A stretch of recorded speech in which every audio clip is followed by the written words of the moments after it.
ನಾವು ಡೈರೆಕ್ಟ್ ಆಗಿ ಏನಪ್ಪಾ ಅಂತಂದು ಹೇಳಿದ್ರೆ ನಾವು ಕ್ವಶನ್ ಪೇಪರ್ ನ ಡಿಸ್ಕಷನ್ ಮಾಡೋಣ. ಸೊ ಇದು 2019 ಅಲ್ಲಿ ನಡೆದಿರುವಂತಹ MTS ಎಕ್ಸಾಮು. ಸೊ ಅದರಲ್ಲಿರೋ ಕ್ವಶನ್ಸ್ ಗಳನ್ನ ನಾನು ಕನ್ನಡಕ್ಕೆ ಕನ್ವರ್ಟ್ ಮಾಡ್ಕೊಂಡು ಕ್ಲಾಸ್ ಮಾಡ್ತಾ ಇದ್ದೀನಿ. ಸ್ವಲ್ಪ ಕ್ವಶನ್ಸ್ ಗಳು ರಾಂಗ್ ಇರ್ಬೋದು, ಅಂದ್ರೆ ವರ್ಡ್ಸ್ ಗಳು ರಾಂಗ್ ಇರ್ಬೋದು.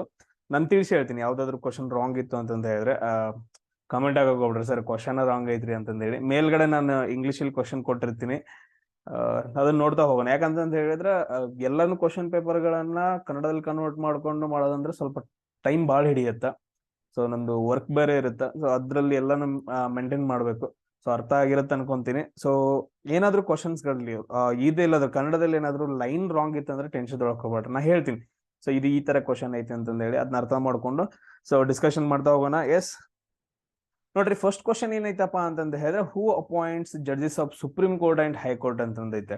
ಹೂ ಅಪಾಯಿಂಟ್ಸ್ ಯಾರಂತಂದ ಹೇಳಿದ್ರೆ, ಸೊ ಭಾರತದ ಈಗ ಏನಂತಂದ ಹೇಳಿದ್ರೆ ಸುಪ್ರೀಂ ಕೋರ್ಟ್ ಐತಾ ನಮ್ಮ ಇಂಡಿಯಾದ ಸುಪ್ರೀಂ ಕೋರ್ಟ್ ಮತ್ತು ಹೈಕೋರ್ಟ್ ಏನದಾವಲ್ಲ, ಸೊ ಇವುಗಳ ನ್ಯಾಯಾಧೀಶರುಗಳನ್ನ ಜಡ್ಜಸ್ ಗಳನ್ನ ಯಾರು ನೇಮಕ ಮಾಡ್ತಾರ ಅಂತಂದ್ ಕ್ವಶನ್ ಕೇಳಿದಾರ. ಸುಪ್ರೀಂ ಕೋರ್ಟ್ ಮತ್ತು ಹೈಕೋರ್ಟ್ ಗಳ ಜಡ್ಜಸ್ ಗಳನ್ನ ಯಾರು ನೇಮಕ ಮಾಡ್ತಾರ ನಿಮ್ಗೆಲ್ರಿಗೂ ಗೊತ್ತು. ಸುಪ್ರೀಂ ಕೋರ್ಟ್ ಮತ್ತು ಜಡ್ಜಸ್ ಗಳನ್ನ ಯಾರು ನೇಮಕ ಮಾಡ್ತಾರ ಅಂತಂತ ಹೇಳಿದ್ರೆ ಭಾರತದ ಮುಖ್ಯ ನ್ಯಾಯಾಧೀಶ ಮಾಡ್ತಾರ. ಮುಖ್ಯ ನ್ಯಾಯಾಧೀಶ ಅಂತಂದ ಹೇಳಿದ್ರೆ ಚೀಫ್ ಜಸ್ಟಿಸ್ ಆಫ್ ಇಂಡಿಯಾ ಅಂದ್ರ ಸುಪ್ರೀಂ ಕೋರ್ಟ್ ಹೆಡ್. ಅದಾದ ನಂತರ ರಾಷ್ಟ್ರಪತಿ, ಪ್ರೆಸಿಡೆಂಟ್, ಆಮೇಲೆ ಪ್ರಧಾನಮಂತ್ರಿ, ಆಮೇಲೆ ನ್ಯಾಯಮಂತ್ರಿ, ಲಾ ಮಿನಿಸ್ಟರ್ ಅಂತೂ ಅಲ್ಲ. ಸದಾದ ನಂತರ ಪ್ರಧಾನ ಮಂತ್ರಿ ಅಂತೂ ಮಾಡಂಗಿಲ್ಲ, ಇವೆರಡು ಆಪ್ಷನ್ ಹೋದ್ವು. ಸದಾದ ನಂತರ CJI chief Justice of India, ಇವನು ಕೂಡ ಏನಂತಂದ ಹೇಳಿದ್ರೆ ರಾಷ್ಟ್ರಪತಿಯವರ ನೇಮಕ ಮಾಡ್ತಾರ. ಇಲ್ಲಿ ನೋಡ್ರಿ, ಹೈಕೋರ್ಟ್ ಮತ್ತು ಸುಪ್ರೀಂ ಕೋರ್ಟ್ ಅಲ್ಲಿ ಬರುವ ಎಲ್ಲಾ ನ್ಯಾಯಾಧೀಶರುಗಳನ್ನ, even Chief Justice of India, ಅದಾದ ನಂತರ ಹೈಕೋರ್ಟ್ ಇದು ಜಸ್ಟಿಸ್ ಇರ್ತಾರಲ್ಲ, ಅವರು ಕೂಡ ಏನಂತಂದ ಹೇಳಿದ್ರೆ ಎಲ್ರನ್ನು ಯಾರು ನೇಮಕ ಮಾಡ್ತಾರ, ರಾಷ್ಟ್ರಪತಿಯವ್ರ ನೇಮಕ ಮಾಡ್ತಾರ. ಪ್ರೆಸಿಡೆಂಟ್ ಅಂತಂದ ಹೇಳ್ತೀವಿ, ನೆನ್ಪಿಟ್ಕೊಡ್ರಿ. ಸೊ ಎಲ್ರು ಅದಾದ ನಂತರ ಇಲ್ಲೇ ಬರ್ಕೊಂಡ್ಬಿಡ್ರಿ, ಸುಪ್ರೀಂ ಕೋರ್ಟ್ ಹೈಕೋರ್ಟ್ ಆಯ್ತು, ಆಮೇಲೆ ಜಿಲ್ಲಾ ಕೋರ್ಟ್, ಆಮೇಲೆ ತಾಲೂಕ್ ಕೋರ್ಟ್ಗಳು ಬರ್ತಾವ, ಗೊತ್ತೈತಿ ಎಲ್ರಿಗೂ. ಜಿಲ್ಲಾ ಕೋರ್ಟ್ ಮತ್ತು ತಾಲೂಕ್ ಕೋರ್ಟ್, ಜಿಲ್ಲಾ ಮತ್ತು ತಾಲೂಕ್ ಕೋರ್ಟ್ಗಳು ಏನ್ ಬರ್ತಾವಲ್ಲ, ಇಲ್ಲಿರುವ ನ್ಯಾಯಾಧೀಶರುಗಳನ್ನ ಜಡ್ಜಸ್ ಗಳನ್ನ ಯಾರು ನೇಮಕ ಮಾಡ್ತಾರ, ಗವರ್ನರ್ ನೇಮಕ ಮಾಡ್ತಾನೆ. ಯಾರು ನೇಮಕ ಮಾಡ್ತಾರ, ಗವರ್ನರ್ ನೇಮಕ ಮಾಡ್ತಾನ. ಈ ಪಾಯಿಂಟ್ ತುಂಬಾ ಕ್ಲಿಯರ್ ಆಗಿರ್ಬೇಕು ನಿಮ್ಗೆ. ಯಾರು ನೇಮಕ ಮಾಡ್ತಾರ ಅಲ್ಲಿ, ಪ್ರೆಸಿಡೆಂಟು. ಸೊ ಇಲ್ಲಿ ಯಾರು ನೇಮಕ ಮಾಡ್ತಾರ, ಇಲ್ಲಿ ಸಿಂಪಲ್ ರೋ, ನಮ್ಮ ಇಂಡಿಯಾದ ಹೆಡ್ ಯಾರು, ಮೊದಲ ಪ್ರಜೆ ಯಾರು, ರಾಷ್ಟ್ರಪತಿ. ಅವ್ರ ಏನಂತಂದ್ ಹೇಳಿದ್ರೆ ಎಲ್ರನ್ನ ನೇಮಕ ಮಾಡ್ತಾರೆ. ಈಗ ನಮ್ಮ ಮನ್ಯಾಗ ಏನಂತಂದ್ ಹೇಳಿದ್ರೆ ತಂದೆ ಇರ್ತಾನ, ತಂದೆ ಇದ್ದರೆ ಏನ್ ಹೇಳ್ತಾರ, ನೀನ್ ಆ ಕೆಲಸ ಮಾಡು, ಈ ಕೆಲಸ ಮಾಡು, ಅದು ಮಾಡು, ಇದು ಮಾಡು ಅಂತಂದ್ ಹೇಳ್ತಾರ. ಅವು ಹೇಳ್ತಾಳೇನ, ಅವು ಹೇಳ್ರಿ ನಾವ್ ಯಾರಿಗ ಹೋಗಯ್ಯವ್ವ ಯಾವ ಮಾಡ್ತಾ ಅಂತ ಈ ತರ ಬರ್ತಾ. ಅದು ಅಪ್ಪ ಹೇಳಿ ಸರಿ ಅಪ್ಪ ಮಾಡ್ತಾವ ಬರುತ್ತಾ, ಅಂದ್ರೆ ಅವ್ರು ಹೆಡ್ ಇರ್ತಾರ ಮನೆಗೆ. ಸೇಮ್ ಹಂಗೇನಂತಂದ ಹೇಳಿದ್ರೆ ನಮ್ಮ ಭಾರತ ದೇಶದ ಹೆಡ್ ಯಾರು, ರಾಷ್ಟ್ರಪತಿ. ಅವ್ರ ಏನ್ ಮಾಡ್ತಾರ ಅಂತಂದ ಹೇಳಿದ್ರೆ ಎಲ್ಲರನ್ನ ನೇಮಕ ಮಾಡ್ತಾರೆ. ಇವನ್ ಅಟಾರ್ನಿ ಜನರಲ್ ಆಗಿರ್ಬೋದು, CAG controller and auditor general ಆಗಿರ್ಬೋದು. ಸೊ ಎಲ್ರನ್ನ ಏನಂತಂದ ಹೇಳಿದ್ರೆ ರಾಷ್ಟ್ರಪತಿ ಅವ್ರ ನೇಮಕ ಮಾಡ್ತಾರ, ನೆನ್ಪಿಟ್ಬೋದು. ಸೇಮ್ ಅದೇ ತರ ನಮ್ಮ ರಾಜ್ಯ ಅಂತ ಬಂದಾಗ, ರಾಜ್ಯ ಈಗ ನಮ್ದು ನಮ್ಮ ಕರ್ನಾಟಕ ರಾಜ್ಯದ ಹೆಡ್ ಯಾರು, ಗವರ್ನರ್. ಮುಖ್ಯಮಂತ್ರಿ ಅಲ್ಲ, ಯಾರು ಮುಖ್ಯಮಂತ್ರಿ ಅಂದ್ರೆ ಗವರ್ನರ್ ಹೆಡ್. ಸೊ ಅದಾದ ನಂತರ ಗವರ್ನರ್ ಏನ್ ಮಾಡ್ತಾ ಅಂತಂದ ಹೇಳಿದ್ರೆ ನಮ್ಮ ಕರ್ನಾಟಕದಲ್ಲಿ ಬರುವಂತಹ ಜಿಲ್ಲಾ ಕೋರ್ಟ್ಗಳನ್ನ ಮತ್ತು ತಾಲೂಕ್ ಕೋರ್ಟ್ಗಳಿಗೆ ಏನಂತಂದ ಹೇಳಿದ್ರೆ ಜಡ್ಜಸ್ ಗಳನ್ನ ನೇಮಕ ಮಾಡ್ತಾರೆ. Clear point. ಸೊ ಅದಾದ ನಂತರ ನೆಕ್ಸ್ಟ್ ಮತ್ತೇನ್ ಕ್ವಶನ್ಸ್ ಗಳನ್ನ ಕೇಳ್ಬೋದು, ಇಲ್ಲೇ ಕೊಟ್ಟಾರ ನೋಡ್ರಿ. ಚೀಫ್ ಜಸ್ಟಿಸ್ ಆಫ್ ಇಂಡಿಯಾ ಯಾರಿದ್ದಾರೆ ಇವಾಗ, ನಮ್ಮ ಭಾರತ ದೇಶದ Supreme Court Chief Justice of India ಯಾರಿದಾರಪ್ಪ ಅಂತಂತ ಹೇಳಿದ್ರೆ DY ಚಂದ್ರಚೂಡ ಅಂತಂತ ಹೇಳ್ತೀವಿ. ಯಾರಿದ್ದಾರೆ ಇವಾಗ, DY ಚಂದ್ರಚೂಡ ಅವ್ರ ಏನಂತ ಹೇಳಿದ್ರೆ ಚೀಫ್ ಜಸ್ಟಿಸ್ ಆಫ್ ಇಂಡಿಯಾ ಇದ್ದಾರೆ. ಸೇಮ್ ಅದೇ ತರ ನಮ್ ಕರ್ನಾಟಕ ಹೈಕೋರ್ಟ್ ನ ಮುಖ್ಯ ನ್ಯಾಯಾಧೀಶರು ಯಾರಿದ್ದಾರೆ ಅಂತಂದ ಹೇಳಿ ನೀವು ನನಗ ಆನ್ಸರ್ ಮಾಡ್ಬೇಕು. ಇವೆಲ್ಲ ಏನಂತಂದ ಹೇಳಿದ್ರೆ ಇವನ್ ಸ್ಟ್ಯಾಟಿಕ್ GKನು ಕವರ್ ಆಗುತ್ತೆ, ಅದಾದ ನಂತರ ಕರೆಂಟ್ ಅಫೇರ್ಸ್ ಕ್ಲಿಯರ್ ಆಗತ್ತೆ. ನೋಡ್ರಿ, ನೀವು ನನ್ ಜೊತೆ ಎಲ್ಲಾದ್ರೂ ಕರೆಕ್ಟ್ ಆಗಿ ಸ್ಟಡಿ ಮಾಡ್ತಾ ಹೋದ್ರೆ ನೋಡ್ರಿ, ನಮ್ಮ ಭಾರತ ದೇಶದ ರಾಷ್ಟ್ರಪತಿ ಯಾರಿದ್ದಾರೆ ಇವಾಗ, ಯಾರಿವ್ರು, ಮುರ್ಮು. ಸೊ ಯಾರಪ್ಪ ಅಂತಂತ ಹೇಳಿದ್ರೆ ಮುರ್ಮು. ಯಾರು ಮುರ್ಮು ಅಂತ ನೋಡ್ರಿ, ಈಗ ನಾ ಫೋಟೋ ತೋರಿಸಿದ್ದೇನೆ, ನೀವು ಕರೆಕ್ಟ್ ಆಗಿ ನೋಡ್ಬೇಕು. ಸೊ ಅದಾದ ನಂತರ ಪ್ರಧಾನ ಮಂತ್ರಿ ಯಾರಿದ್ದಾರೆ ಈಗ ನಮ್ದು, ಸೊ ನರೇಂದ್ರ ಮೋದಿ ಅವರಿದ್ದಾರೆ. ಸೊ ಇಷ್ಟೆಲ್ಲ ಮಾಡ್ಕೊಂಡ್ವಾ. ಅದಾದ ನಂತರ ನೆಕ್ಸ್ಟ್ ಕ್ವಶನ್ಸ್ ಗಳನ್ನ ಏನ್ ಕೇಳಿದಾರೆ ಅಂತಂತ ಹೇಳಿದ್ರೆ ಸುಪ್ರೀಂ ಕೋರ್ಟ್ ಅಲ್ಲಿ ಟೋಟಲ್ ಜಡ್ಜಸ್ ಗಳ ಸಂಖ್ಯೆ ಎಷ್ಟೈತೆ, ಟೋಟಲ್ ಎಷ್ಟು ಜನ ಜಡ್ಜಸ್ ಗಳಿದಾರೆ ಅಂತಂದ ಹೇಳಿದ್ರೆ ಸುಪ್ರೀಂ ಕೋರ್ಟ್ ಒಳಗಡೆ 34 ಜನ. ಟೋಟಲ್ ಎಷ್ಟಿದಾರೆ ಅಂತಂದ ಹೇಳಿದ್ರೆ 34 ಜನ ಜಡ್ಜಸ್ ಗಳಿದಾರ. ಇದು ತುಂಬಾ ಇಂಪಾರ್ಟೆಂಟ್ ಆಗತ್ತ. ಅದಾದ ನಂತರ next 1935 government of India, Bharat ಸರ್ಕಾರ ಕಾಯ್ದೆ 1935 ಅಂತ ಬರುತ್ತಾ. ಸೊ ಅದ್ರ ಪ್ರಕಾರ ಏನ್ ಮಾಡ್ತಾರ ಅಂತಂತ ಹೇಳಿದ್ರೆ ಫೆಡರಲ್ ಕೋರ್ಟ್ ಅಂತ ಸ್ಟಾರ್ಟ್ ಮಾಡ್ತಾರೆ. ಏನಂತ ಸ್ಟಾರ್ಟ್ ಮಾಡ್ತಾರ? ಫೆಡರಲ್ ಕೋರ್ಟ್ ಅಂತ ಸ್ಟಾರ್ಟ್ ಮಾಡ್ತಾರ. 1950ರಲ್ಲಿ ಏನಾಗತ್ತ ಅಂತಂದ ಹೇಳಿದ್ರೆ ಸುಪ್ರೀಂ ಕೋರ್ಟ್ ಆಗಿ ಏನಂತಂತ ಹೇಳಿದ್ರೆ ಕನ್ವರ್ಟ್ ಆಗುತ್ತೆ. ಇದು ತುಂಬಾ ಇಂಪಾರ್ಟೆಂಟ್ ಆಗ 1935 ಗವರ್ಮೆಂಟ್ ಆಫ್ ಇಂಡಿಯಾ ಆಕ್ಟ್ ಪ್ರಕಾರ ಏನ್ ಮಾಡ್ತಾರ? ಇದನ್ನ ಸುಪ್ರೀಂ ಕೋರ್ಟ್ ನ ಸ್ಟಾರ್ಟ್ ಮಾಡ್ತಾರ. ನಾನ್ ನಿಮ್ಗೆ ಇನ್ನೊಂದು ಕ್ವಶನ್ ಕೇಳ್ತೀನಿ, ನಮ್ಮ ಭಾರತ ದೇಶದಲ್ಲಿ ಎಷ್ಟು ಹೈಕೋರ್ಟ್ಗಳಿದಾವ? ಟೋಟಲ್ ಎಷ್ಟು ಹೈಕೋರ್ಟ್ಗಳಿದಾವ ಅಂತಂದ ಹೇಳಿ ನೀವೇನ್ ಮಾಡ್ಬೇಕು? ನನಗೆ ಆನ್ಸರ್ ಅನ್ನ ಮಾಡ್ಬೇಕು. 2 ಕ್ವಶನ್ ಅದ ನೋಡ್ರಿ, ಎಷ್ಟೋ ಕ್ವಶನ್ಸ್ ಸೈಡ್ ಬರ್ಕೊಂತ ಹೋಗ್ರಿ. ಹೆವಿ ಕ್ಲಿಯರ್ ಆಗತ್ರ. ಒಂದೇ ಮಾತಪ್ಪ ಅಂತಂದ ಹೇಳಿದ್ರೆ ಟೋಟಲ್ ಏನಂತಂದ ಹೇಳಿದ್ರೆ ಆಲ್ ಸ್ಟ್ಯಾಟಿಕ್ ಜಿಕೆ ಅಂಡ್ ಏನಪ್ಪಾ ಅಂತಂದ ಹೇಳಿದ್ರೆ ಕರೆಂಟ್ ಅಫೇರ್ಸ್ ಕೂಡ ನಿಮ್ಗೆ ಕ್ಲಿಯರ್ ಆಗ್ತಾ ಹೋಗುತ್ತೆ. ತುಂಬಾ ಇಂಪಾರ್ಟೆಂಟ್. ಸೊ ಅದಾದ ನಂತರ ಇವಾಗ ನಾವ್ ಏನ್ ಮಾಡ್ತಾ ಇದೀವಿ? ಸುಪ್ರೀಂ ಕೋರ್ಟ್ ಬಗ್ಗೆ ನಾವು ಡಿಸ್ಕಷನ್ ಮಾಡ್ತಾ ಇದೀವಿ. ಸುಪ್ರೀಂ ಕೋರ್ಟ್ ಅಂತ ಬಂದ ತಕ್ಷಣ ಸುಪ್ರೀಂ ಕೋರ್ಟ್ ನ ಮೊದಲ ನ್ಯಾಯಾಧೀಶರು ಯಾರಿದ್ರು? H.J. ಖಾನಿಯಾ ಅಂತಂದ ಹೇಳಿ. ಯಾರಿದ್ರು? H.J. ಖಾನಿಯಾ ಅಂತಂದ ಹೇಳ್ಬಿಟ್ಟು ಏನಂತಂದ ಹೇಳಿದ್ರೆ ಮೊದಲ ಚೀಫ್ ಜಸ್ಟಿಸ್ ಆಫ್ ಇಂಡಿಯಾ ಇದ್ರು. ಇವಾಗ ಯಾರಿದಾರ? ಚಂದ್ರಚೂಡ್ ಅಂತ ಇದಾರೆ. ಸೇಮ್ ಹಂಗೆ ಅದೇ ತರ ಕರ್ನಾಟಕ ಹೈಕೋರ್ಟ್, ಕರ್ನಾಟಕ ಎಕ್ಸಾಮ್ಸ್ ಗಳಿಗೆ ಇಂಪಾರ್ಟೆಂಟ್ ಅಲ್ಲ, ಕರ್ನಾಟಕ ಹೈಕೋರ್ಟ್ ನ ಮೊದಲ ನ್ಯಾಯಾಧೀಶರು ಯಾರಿದ್ರು? ಮುಖ್ಯ ನ್ಯಾಯಾಧೀಶರು. ಅದನ್ನ ಯಾರಂತ ನೋಡ್ರಿ, ಇವಾಗ ಯಾರಿದಾರ ಅಂತಂತ ಹೇಳಿ ನನಗೆ ಏನ್ ಮಾಡ್ಬೇಕು? ನೀವು ಆನ್ಸರ್ ಮಾಡ್ಬೇಕು. ಎಸ್, ಎಲ್ಲಾನು ಜಿಕೆ ಕವರ್ ಆಗುತ್ತೆ ಇದ್ರಲ್ಲಿ. ನೆಕ್ಸ್ಟ್ ಏನ್ ಕ್ವಶನ್ ಕೇಳಿದಾರೆ ಅಂತಂದ ಹೇಳಿದ್ರೆ ಸುಪ್ರೀಂ ಕೋರ್ಟ್ ಹೈಕೋರ್ಟ್ ಅಂತ ಬಂದಾಗ ಯಾವ ಆರ್ಟಿಕಲ್ ಸಂಬಂಧಪಟ್ಟಿದಾವ ಅಂತಂದೇಳಿ. ಆರ್ಟಿಕಲ್ 123 ಪ್ರಕಾರ ಏನಂತಂದ ಹೇಳಿದ್ರೆ ನಮ್ಗ ಸೊ ಇಲ್ಲಿಂದ ಸ್ಟಾರ್ಟ್ ಆಗ್ತಾವ. ಸೊ ಆರ್ಟಿಕಲ್ ಏನಂತಂದ ಹೇಳಿದ್ರೆ ಸಾರಿ 123 ಅಲ್ಲ 124. ಆರ್ಟಿಕಲ್ 124ರಿಂದ 143ವರೆಗೂ ಏನಂತಂದ ಹೇಳಿದ್ರೆ ಸುಪ್ರೀಂ ಕೋರ್ಟ್ ಬಗ್ಗೆ ಏನಂತಂತ ಹೇಳಿದ್ರೆ ಸಂಬಂಧಪಟ್ಟೈತೆ. ತುಂಬಾ ಇಂಪಾರ್ಟೆಂಟ್. ಸುಪ್ರೀಂ ಕೋರ್ಟ್ ಬಗ್ಗೆ ಏನಂತಂತ ಹೇಳಿದ್ರೆ ಆರ್ಟಿಕಲ್ 124ರಿಂದ 143. ಆರ್ಟಿಕಲ್ 124 ಏನ್ ಹೇಳುತ್ತೆ? ನಮ್ಗೊಂದು ಸುಪ್ರೀಂ ಕೋರ್ಟ್ ಬೇಕು ಅಂತಂತ ಹೇಳುತ್ತೆ. ಆರ್ಟಿಕಲ್ 124(1) ಏನ್ ಹೇಳುತ್ತೆ ಅಂತಂತ ಹೇಳಿದ್ರೆ ಜಡ್ಜಸ್ ಗಳ ನೇಮಕ ಬಗ್ಗೆ ಹೇಳುತ್ತೆ. ಜಸ್ಟ್ ಸಿಂಪಲ್ ಆಗಿ ನೆನ್ಪಿಟ್ಕೊಡ್ರಿ. ಇದ್ರಲ್ಲಿ ತುಂಬಾ ಇಂಪಾರ್ಟೆಂಟ್ ಆರ್ಟಿಕಲ್ 143 ಏನ್ ಹೇಳುತ್ತ? ನೀವೆಲ್ಲಾದ್ರೂ ಕೇಳಿದ್ರಿ ರಾಷ್ಟ್ರಪತಿ ಅವ್ರ ಏನಂತಂದ ಹೇಳಿದ್ರೆ ಸುಪ್ರೀಂ ಕೋರ್ಟಿನ ಸಲಹೆಯನ್ನ ಪಡೆಯಬಹುದು ಅಂತಂದೈತೆ. ರಾಷ್ಟ್ರಪತಿ ಅವ್ರಿಗೆ ಏನಂತಂದ ಹೇಳಿದ್ರೆ ಏನಾದ್ರು ಪ್ರಾಬ್ಲಮ್ ಆದಾಗ ಅಂದ್ರೆ ದೇಶದ ಬಗ್ಗೆ ಏನಾದ್ರು ಕೇಸ್ಗಳಂತ ಬಂದಾಗ ಏನಾದ್ರು ಬಂದಾಗ ಸಲಹೆಗಳು ಬೇಕಂತ ಹೇಳಿದ್ರೆ ಸಮ್ ಸಿಚುವೇಶನ್ ಅಲ್ಲಿ ಏನಂತಂದ ಹೇಳಿದ್ರೆ ರಾಷ್ಟ್ರಪತಿಯವರು ಸುಪ್ರೀಂ ಕೋರ್ಟ್ ನ ಸಲಹೆಯನ್ನ ಪಡಿಬಹುದು. ಸೊ ಈ ತರ ಏನಂತಂದ್ರೆ ಆರ್ಟಿಕಲ್ 143 ಐತೆ.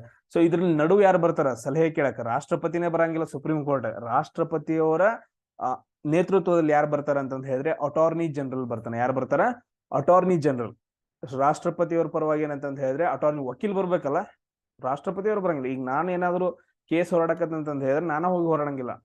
ಸೊ ನನ್ನ ಪರವಾಗಿ ಏನಂತಂದ ಹೇಳಿದ್ರೆ ನಾನು ವಕೀಲ್ನ ನೇಮಕ ಮಾಡ್ತೀನಿ. ಹಂಗ ರಾಷ್ಟ್ರಪತಿಯವ್ರ ಪರವಾಗಿ ಅಟಾರ್ನಿ ಜನರಲ್ ಬಂದ ಏನಂತಂತ ಹೇಳಿದ್ರೆ ಸುಪ್ರೀಂ ಕೋರ್ಟ್ ಹತ್ರ ಸಲಹೆಯನ್ನ ಕೇಳ್ತಾನ. ಅದ್ ಏನ್ ಹೇಳತ್ತಂದ್ರೆ ಆರ್ಟಿಕಲ್ 143 ಹೇಳುತ್ತೆ. ಇದ್ರ ಬಗ್ಗೆ ತುಂಬಾ ಕ್ವಶನ್ಸ್ ಗಳನ್ನ ಕೇಳ್ತಾರ ಇವನ್ ಸ್ಟೇಟ್ ಎಕ್ಸಾಮ್ಸ್ ಗಳಲ್ಲಿ, ಅದಾದ ನಂತರ ಸೆಂಟ್ರಲ್ ಎಕ್ಸಾಮ್ಸ್ ಗಳಲ್ಲಿ. ಇಷ್ಟ್ರ ಬಗ್ಗೆ ನೋಡ್ಕೊಬೇಕು.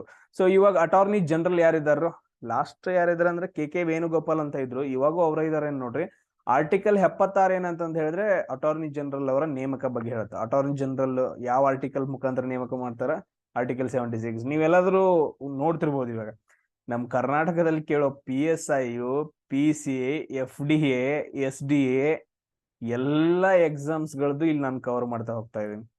ಎಸ್, ಎಷ್ಟು ಯೂಸ್ ಆಗುತ್ತೆ ಜಿಗೆ ಕ್ಲಾಸ್, ನಂದು ಜಿಗೆ ಕ್ಲಾಸ್ ಕೇಳಿದ್ರೆ. ಎಸ್, ಸೊ ಇದೆಲ್ಲ ಅರ್ಥ ಆಯ್ತಾ? ಎಲ್ರು ಒಂದು ಪಾಯಿಂಟ್ಸ್ ಮಾಡ್ಕೊಂಡ್ರ? ಪ್ರತಿಯೊಂದು ಪಾಯಿಂಟ್ಸ್ ಇಂಪಾರ್ಟೆಂಟ್, ಪಾಯಿಂಟ್ಸ್ ಮಾಡ್ಕೊಂತವ್ರಿ. ಸೊ ಎಲ್ರಿಗೂ ಶೇರ್ ಮಾಡೋದು ಮರಿಬೇಡ್ರಿ, ಯೂಸ್ ಆಯ್ತಂದ್ರ.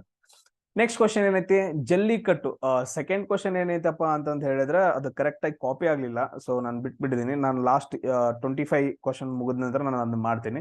ನೆಕ್ಸ್ಟ್ ಜಲ್ಲಿಕಟ್ಟು ಅಂತಂದ್ ಹೇಳ್ಬಿಟ್ಟು ಅಂತಂದ್ರೆ ಒಂದು ಬುಲ್ ಫೈಟ್ ಬರುತ್ತೆ. ಇಲ್ಲಿ ನೀವು ಡಯಾಗ್ರಾಮ್ ಅಲ್ಲಿ ನೋಡ್ಬೋದು. ಬುಲ್ ಫೈಟ್ ಅಂದ್ರೆ ಏನಂತಂದ ಹೇಳಿದ್ರೆ ಹೋರಿಗಳನ್ನ ಏನ್ ಮಾಡ್ತಾರೆ ಅಂತಂದ ಹೇಳಿದ್ರೆ ಬಿಟ್ಬಿಡ್ತಾರೆ, ಅದನ್ನ ಹಿಡಿಯೋಕ್ ಟ್ರೈ ಮಾಡ್ತಾರೆ. ಜಲ್ಲಿಕಟ್ಟು ಬುಲ್ ಫೈಟ್ ಅಂತ ಬರುತ್ತೆ. ಅದು ಇದು ಬುಲ್ ಫೈಟ್.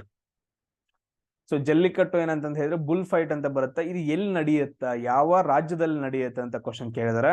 ಸೊ ಯಾವ ರಾಜ್ಯದಲ್ಲಿ ನಡೆಯುತ್ತೆ ಅಂತಂದ ಹೇಳಿದ್ರೆ ತಮಿಳುನಾಡಲ್ಲಿ ನಡೆಯುತ್ತೆ. ರೀಸೆಂಟ್ ಆಗಿ ಅದ್ರ ಮೇಲೆ ಹೋರಾಟಗಳು ನಡೆದಿದ್ವು. ಸೊ ಇದನ್ನ ಸ್ಟಾಪ್ ಮಾಡ್ಬೇಕು, ಅದು ಪ್ರಾಣಿ ಹಿಂಸೆ, ಸೊ ಎಷ್ಟೋ ಪ್ರಾಣಿಗಳು ಸಾಯ್ತಾವ, ಅದ್ರಲ್ಲಿ ಏನೇನೋ ಕೇಸ್ಗಳು ಬಂದ್ಬಿಟ್ಟು ಏನಂತ ಹೇಳಿದ್ರೆ ಹೋರಾಟ ನಡೀತಾ ಇತ್ತು. ಬಟ್ ಅದೊಂದು ಏನಂತಂದ ಹೇಳಿದ್ರೆ ಸಂಪ್ರದಾಯ. ಅಲ್ಲೊಂದ್ ಏನಂತಂದ ಹೇಳಿದ್ರೆ ನಮ್ಮಲ್ಲೂ ಕೂಡ ಜಾತ್ರೆಗಳನ್ನ ಮಾಡ್ತೀವಿ, ಹಬ್ಬ ಹರಿದಿನಗಳನ್ನ ಮಾಡ್ತೀವಲ್ಲ, ಸೇಮ್ ಹಂಗ ತಮಿಳುನಾಡಲ್ಲಿ ಇದೊಂದು ಏನಂತಂದ ಹೇಳಿದ್ರೆ ಹಬ್ಬ. ಸೊ ಅದು ಜಲ್ಲಿಕಟ್ಟು ಹಬ್ಬ ಅಂತಂದ್ ಹೇಳ್ತೀವಿ, ತಮಿಳುನಾಡಲ್ಲಿ ಬರುತ್ತೆ. ಅದರಲ್ಲಿ ಬುಲ್ ಫೈಟ್ ಅಂತ ಇರುತ್ತ. ಎಸ್, ಇದೆಲ್ಲ ಅರ್ಥ ಆಯ್ತಾ ಎಲ್ರಿಗೂ? ಜಲ್ಲಿಕಟ್ಟು. ಸೊ ನೆಕ್ಸ್ಟ್ ನೋಡ್ರಿ, ತಮಿಳುನಾಡು ಅಂದ ತಕ್ಷಣ ನಮ್ಗೆ ಸಿಂಪಲ್ ಆಗಿ ನೆನ್ಪಿಟ್ಕೋಬೇಕಾಗಿರೋ ಅಂಶಗಳೇನು? ಸೊ ತಮಿಳುನಾಡು ಎಲ್ಲಿ ಬರುತ್ತೆ? ಸೊ ಈ ತರ ನಮ್ಮ ಇಂಡಿಯಾವ ಅಂತ ತಗೊಂಡ್ರಿ ಅಂತಂದ ಹೇಳಿದ್ರೆ ತಮಿಳ್ನಾಡು ಈ ಪ್ರದೇಶದಲ್ಲಿ ಬರುತ್ತೆ. ಈ ತರ ಏನಂತಂದ ಹೇಳಿದ್ರೆ ತಮಿಳ್ನಾಡು ಬರುತ್ತೆ. ಸೊ ಇಲ್ಲಿ ಏನಪ್ಪಾ ಅಂತಂದ ಹೇಳಿದ್ರೆ ಬಂಗಾಳ ಕೊಲ್ಲಿ ಐತೆ ಈ ಕಡೆ ಸೈಡು, ಬಂಗಾಳ ಕೊಲ್ಲಿ. ಅದಾದ ನಂತರ ಕೆಳಗಡೆ ಶ್ರೀಲಂಕಾ ಐತೆ. ಇಲ್ಲಿ ಏನು ಅಂತಂದ ಹೇಳಿದ್ರೆ ಜಲಸಂಧಿ ಬರುತ್ತೆ. ಅಂದ್ರೆ ಎರಡು ಭೂಭಾಗಗಳ ನಡುವಿನ ಒಂದು ಜಲಭಾಗವನ್ನು ನಾವು ಜಲಸಂಧಿ ಅಂತ ಕರಿತೀವಿ. ಜಲಸಂಧಿ ಅಂತ ಕರಿತೀವಿ.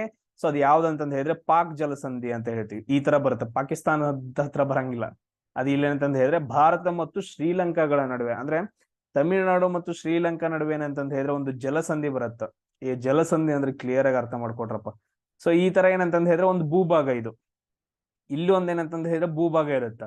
ಸೊ ಇದ್ರ ನಡುವೆ ಏನಂತಂದ ಹೇಳಿದ್ರೆ ವಾಟರ್ ಇರುತ್ತೆ ನೋಡ್ರಿ, ನೀರಿನ ಭಾಗ ಇರುತ್ತಲ್ಲ, ಸ್ವಲ್ಪ ದೊಡ್ಡದಾಗಿರುತ್ತೆ, ಸಮುದ್ರ ಇರುತ್ತೆ, ಅಲ್ಲಿ ಸಮುದ್ರದ ನೀರೆಲ್ಲ ಇರುತ್ತೆ. ಅದನ್ನ ನಾವ್ ಏನಂತ ಕರಿತೀವಿ ಅಂದ್ರೆ ಇದು ಭೂಭಾಗ, ಇದು ಭೂಭಾಗ, ಇದ್ರ ನಡುವಿನ ನೀರಿನ ಭಾಗವನ್ನ ನಾವೇನಂತ ಕರಿತೀವಿ ಜಲಸಂಧಿ. ಸೊ ಇದು ಕೂಡ ಒಂದು ಭೂಭಾಗ. ಇಲ್ಲೈತಿ ನೋಡ್ರಿ ನಮ್ದು ಇದು ಇಂಡಿಯಾ ಅಂತಲ್ಲ, ಅದಾದ ನಂತರ ಇಲ್ಲಿ ಶ್ರೀಲಂಕಾ.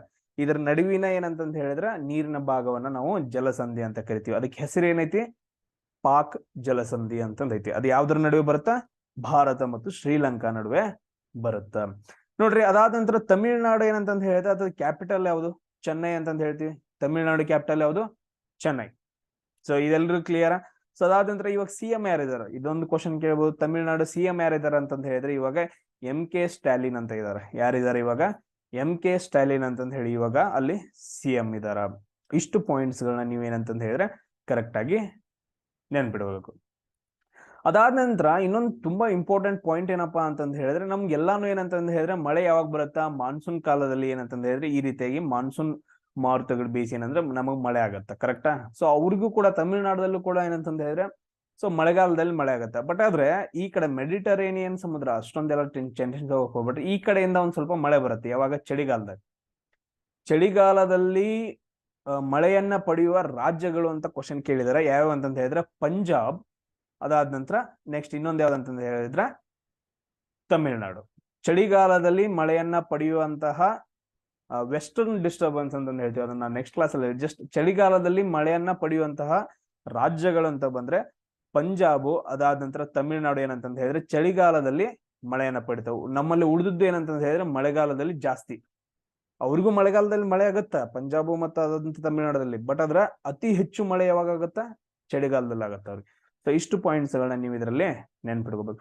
ಅದೇ ತರ ನೋಡ್ರೋ ಇನ್ನು ಕ್ವಶನ್ಸ್ ಗಳು ನಾನು ಮರ್ತೋದೆ. ಮಹಾರಾಷ್ಟ್ರದ ರಾಜಧಾನಿ ಯಾವುದು, CM ಯಾರು.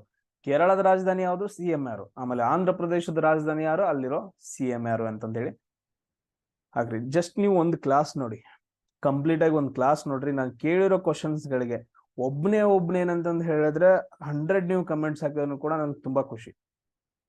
ನಾನು ಕೇಳಿರೋ ಕ್ವಶನ್ಸ್ ಗಳನ್ನ ಒಂದ್ ಕಡೆ ಬರ್ಕೊಂಡು ನೋಟ್ಸ್ ಗಳನ್ನ ಕರೆಕ್ಟ್ ಆಗಿ ಮಾಡ್ಕೊಂಡು, ನಾನು ಇವಾಗ ಏನ್ ಹೇಳ್ತಿದ್ದೀನಲ್ಲ ಅದೇ ನೋಟ್ಸ್ ಗಳನ್ನ ಮಾಡ್ಕೊಡ್ರಿ. ಜಸ್ಟ್ 2 ಕ್ವಶನ್ ಕೇಳಿರೋ ಕ್ವಶನ್ಸ್ ಗಳನ್ನ ಒಂದ್ ಕಡೆ ಮಾಡ್ಕೊಡ್ರಿ, ಅದನ್ನ ಬರೆದು ಇಟ್ಕೊಡ್ರಿ.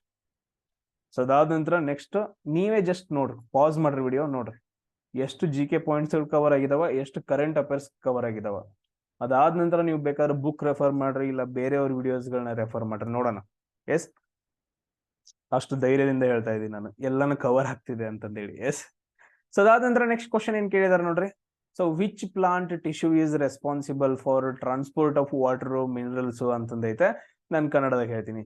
ಸೊ ಯಾವ ಮೂಲಗಳಿಂದ ಅಂತಂತ ಹೇಳಿದ್ರೆ, ಯಾವ ಮೂಲಗಳಿಂದ ಸೊ ಎಲೆಗಳಿಗೆ ಏನಂತಂತ ಹೇಳಿದ್ರೆ ನೀರು ಮತ್ತು ಖನಿಜಗಳು ಸಾಗಾಣಿಕೆ ಆಗ್ತಾವೆ. ಪ್ಲಾಂಟ್ ಅಲ್ಲಿ ಏನಂತಂತ ಹೇಳಿದ್ರೆ ಸಸ್ಯದ ಭಾಗಗಳಲ್ಲಿ, ಸಸ್ಯದಲ್ಲಿ ಯಾವ್ದಾದ್ರು ಒಂದು ಮರವನ್ನ ತಗೊಳ್ರಿ, ಮರಗಳಲ್ಲಿ ಏನಂತಂತ ಹೇಳಿದ್ರ ಸೊ ನೀರು ಮತ್ತು ಮಿನರಲ್ಸ್, ಖನಿಜಗಳು, ನೀರು ಮತ್ತು ಏನಂತಂತ ಹೇಳಿದ್ರೆ ಖನಿಜಗಳು ಯಾವ ಭಾಗಗಳಿಂದ ಅಥವಾ ಯಾವ ಟಿಶ್ಯೂಗಳಿಂದ ಏನಂತಂದ ಹೇಳಿದ್ರೆ ಸರಬರಾಜು ಆಗುತ್ತ. ಇಲ್ಲಿ ಏನಂತಂದ ಹೇಳಿದ್ರೆ ಬೇರುಗಳಲ್ಲಿ ಏನಂತಂದ ಹೇಳಿದ್ರೆ ಈಗ ನೀವು ನಾರ್ಮಲ್ ಆಗಿ ನೋಡ್ಬೋದು. ಇವಾಗ ನಾವು ಒಂದು ಡಯಾಗ್ರಾಮ್ ನಾವು ತೆಗೆದು ಬಿಡೋಣ. ಯಾರಾದ್ರೂ ಏನಾದ್ರು ಅಂದ್ರಪ್ಪ ನನ್ನ ಡಯಾಗ್ರಾಮ್ ಮಸ್ತ್ ತೆಗಿತೀನಿ ನಾನು. ಇದು ಗಿಡ. ಸೊ ಇದಕ್ಕೆ ಏನಂತಂದ ಹೇಳಿದ್ರೆ ಈ ತರ ಬೇರುಗಳು ಇರ್ತಾವ. ಈ ಬೇರುಗಳ ಮುಖಾಂತರ ಏನಂತಂದ ಹೇಳಿದ್ರೆ ನಮ್ಗ ಬೇರುಗಳ ಮುಖಾಂತರ ನೀರು ಮತ್ತು ಖನಿಜಗಳು ಏನಂತಂದ ಹೇಳಿದ್ರೆ ಎಲ್ಲಾ ಭಾಗಗಳಿಗೆ ಹೋಗುತ್ತೆ. ಈ ತರ ಏನಂತಂದ ಹೇಳಿ ಎಲ್ಲಾ ಭಾಗದ ಎಲೆಗಳಿಗೆ ಹೋಗುತ್ತೆ ನೀರು ಮತ್ತು ಖನಿಜಗಳು. ಸೊ ಅದು ಯಾವ ಟಿಶ್ಯೂ ತಗೊಂಡು ಹೋಗುತ್ತೆ ಅಂತ ಕ್ವಶನ್ ಕೇಳಿದಾರೆ. ಗ್ಸೈಲಮ್ ಅಂತಂದ ಹೇಳ್ತೀವಿ, ಕನ್ನಡದಲ್ಲಿ ಬರ್ಕೊಟ್ಟು. ಗ್ಸೈಲಮ್ ಏನ್ ಮಾಡುತ್ತೆ ಅಂತಂದ ಹೇಳಿದ್ರೆ ನೀರು ಮತ್ತು ಖನಿಜಗಳನ್ನ ತಗೊಂಡು ಹೋಗುತ್ತೆ. ಎಲ್ಲಿಂದ, ಬೇರುಗಳಿಂದ ಸಸ್ಯದ ಎಲ್ಲಾ ಭಾಗಗಳಿಗೆ ಅಥವಾ ಎಲೆಗಳಿಗೆ ಅಂತ ಬರ್ಕೊಡ್ರಿ. ಸಸ್ಯದ ಎಲ್ಲಾ ಭಾಗಗಳಿಗೆ ಮತ್ತು ಎಲೆಗಳಿಗೆ ಏನಂತಂದ ಹೇಳಿದ್ರೆ xylem ನೀರು ಮತ್ತು ಖನಿಜಗಳ, ಭೂಮಿಯಿಂದ ನೀರು ಮತ್ತು ಖನಿಜಗಳನ್ನ ಹಿರ್ಕೊಂಡು ಸಸ್ಯದ ಎಲ್ಲಾ ಭಾಗಗಳಿಗೆ ತಗೊಂಡೋಗಿ ತಲುಪಿಸುತ್ತ, ಟ್ರಾನ್ಸ್ಪೋರ್ಟ್ ಮಾಡತ್ತ. ಎಸ್. ಸೊ ಅದೇ ತರ ಎಲೆಗಳಲ್ಲಿ ಏನಂತಂದ ಹೇಳಿದ್ರೆ ತಯಾರಾಗತ್ತ, ಎಲೆಗಳಲ್ಲಿ ಏನ್ ತಯಾರಾಗತ್ತ, ಆಹಾರ ತಯಾರಾಗತ್ತ. ಯಾವ ಕ್ರಿಯೆಯಿಂದ? ದ್ಯುತಿ ಸಂಶ್ಲೇಷಣ ಕ್ರಿಯೆ. ಇದು ಇಂಗ್ಲಿಷ್ ಅಲ್ಲಿ ಏನಂತ ಕರಿತೀವಿ ಅಂದ್ರೆ ಫೋಟೋಸಿಂಥೆಸಿಸ್ ಅಂತ ಕರೀತಾರೆ. ದ್ಯುತಿ ಸಂಶ್ಲೇಷಣ ಕ್ರಿಯೆ ಎಲ್ಲ ಕೇಳಿದ್ರೆ, ಸಸ್ಯವು ತನ್ನ ಆಹಾರವನ್ನು ತಾವೇ ತಯಾರಿಸಿಕೊಳ್ಳುತ್ತವೆ. ಸೊ ಎಲೆಗಳಿಂದ ದ್ಯುತಿ ಸಂಶ್ಲೇಷಣೆ ಕ್ರಿಯೆ ಆಗುತ್ತದೆ ಅಂತಂದು ಎಲ್ಲರೂ ಓದಿರ್ತೀರಿ 5th ಸ್ಟ್ಯಾಂಡರ್ಡ್ ಅಲ್ಲಿ, 5ನೇ ಸ್ಟ್ಯಾಂಡರ್ಡ್ ಅಲ್ಲಿ. ಕರೆಕ್ಟಾ? ದ್ಯುತಿ ಸಂಶ್ಲೇಷಣೆ ಕ್ರಿಯೆಯಿಂದ ಏನಾಗತ್ತ ಅಂತಂದ ಹೇಳಿದ್ರೆ ಎಲೆಗಳಲ್ಲಿ ಆಹಾರ ತಯಾರಾಗತ್ತ. ಆ ಆಹಾರ ಏನಂತಂದ ಹೇಳಿದ್ರೆ ಎಲ್ಲಾ ಭಾಗಗಳಿಗೆ ಸರಬರಾಜು ಆಗಬಹುದು. ಎಸ್. ನೋಡ್ರಿ, ಎಲೆಗಳಲ್ಲಿ ತಯಾರಾದಂತಹ, ನೆಕ್ಸ್ಟ್ ಏನ್ ಕ್ವಶನ್ ಕೇಳ್ಬೋದು ನಿಮ್ಗೆ, ಎಲೆಗಳಲ್ಲಿ ತಯಾರಾದಂತಹ ಆಹಾರವನ್ನ ಎಲ್ಲಾ ಭಾಗಗಳಿಗೆ ಸರಬರಾಜು ಮಾಡೋದು ಯಾವ್ದು ಅಂತಂತ ಹೇಳಿದ್ರೆ ಫ್ಲೋಯಂ ಅಂತಂದ ಹೇಳ್ತೀವಿ. ಸೊ ಫ್ಲೋಯಂ ಅಂತಂದ ಹೇಳ್ತೀವಿ. ಕನ್ನಡದಲ್ಲಿ ಇಲ್ಲಿ ಬರ್ಕೊಡ್ರಿ, ಫ್ಲೋಯಂ.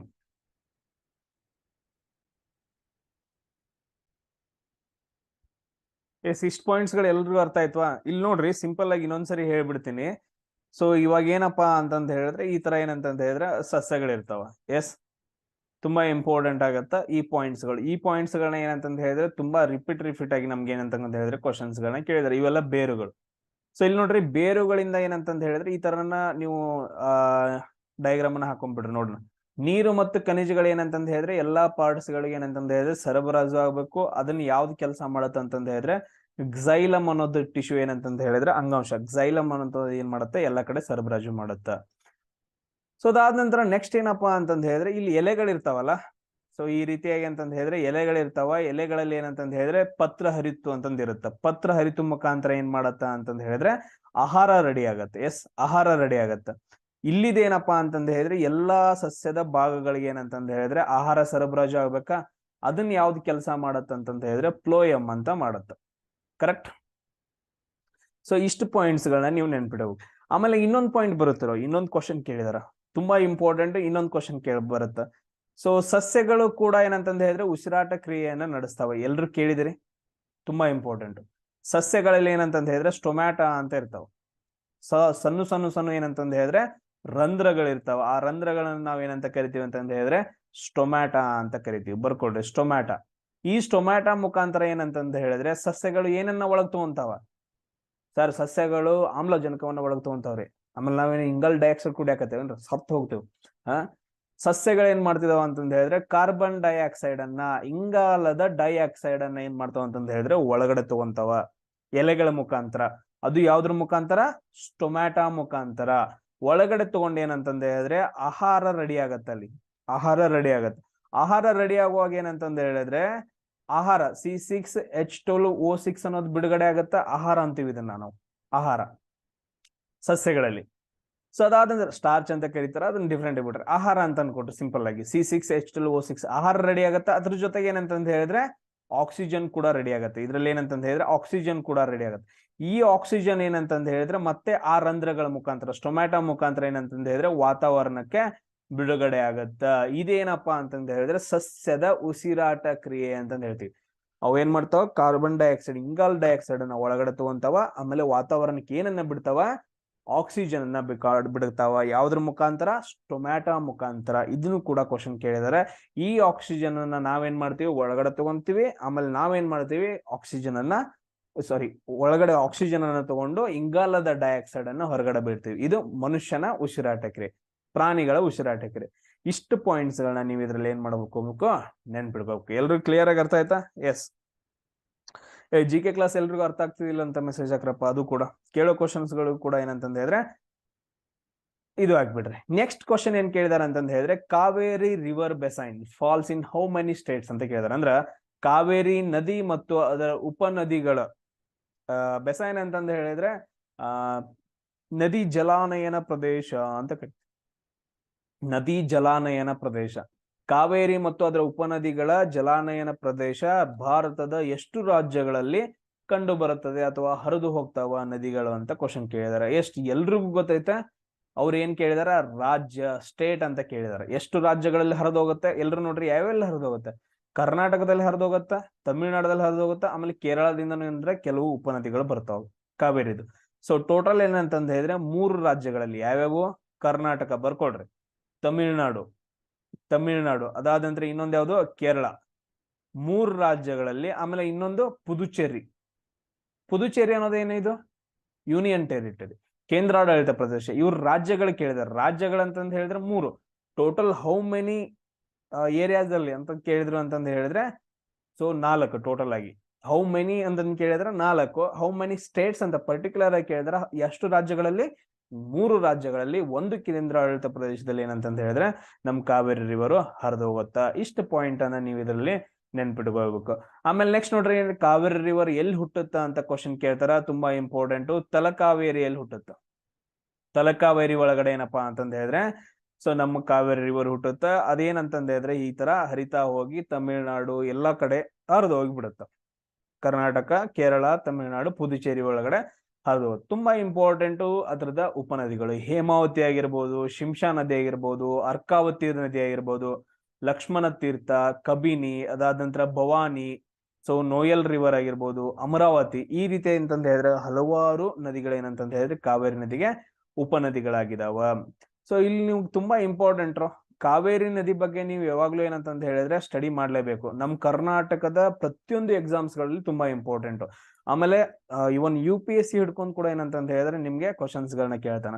ಕಾವೇರಿ ರಿವರ್ ಅಂತ ಬಂದ ತಕ್ಷಣ ನಾನೇನ್ ಮಾಡಿದೀನಪ್ಪ ಅಂತಂದ ಹೇಳಿದ್ರೆ, ಒಂದೊಂದು ನದಿಗೂ ಕೂಡ ಯಾವ್ಯಾವ ಕ್ವಶನ್ಸ್ ಗಳನ್ನ ಕೇಳ್ತಾರ, ಯಾವ್ಯಾವ ಡ್ಯಾಮ್ ಗಳಿದಾವ, ಆ ನದಿಗೆ ಯಾವ ಜಲಪಾತಗಳಿದಾವ, ಸೊ ಯಾವ ರೀತಿ ಕ್ವಶನ್ಸ್ ಗಳನ್ನ ಕೇಳ್ತಾರ ಅಂತಂದ ಹೇಳಿ ನಾನು ಆಲ್ರೆಡಿ ಕರ್ನಾಟಕ ಜಿಯೋಗ್ರಫಿ ಅಂತಂದ ಹೇಳಿ ಒಂದು ಪ್ಲೇ ಲಿಸ್ಟ್ ಐತೆ ನಂದ್ರಲ್ಲಿ ಯೂಟ್ಯೂಬ್ ಅಲ್ಲಿ.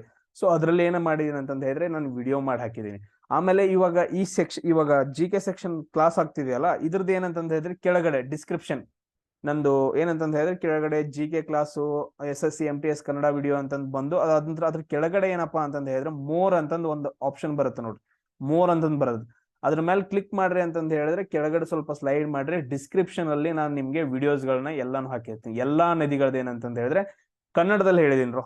ತುಂಬಾ ಈಸಿ ಆಗಿ ಜಲಪಾತಗಳ್ಯಾವು, ಅದಾದ ನಂತರ ಡ್ಯಾಮ್ ಗಳಾವು, ಏನಂತ ಕ್ವಶನ್ ಕೇಳ್ತಾರ, ಅದು ಎಲ್ಲಿ ಹುಟ್ಟಿತ್ತು, ಎಲ್ಲಿ ಹೋಗಿ ಕೂಡುತ್ತ, ಪ್ರತಿಯೊಂದನ್ನು ಡೀಟೇಲ್ ಆಗಿ ಹೇಳಿದೀನಿ.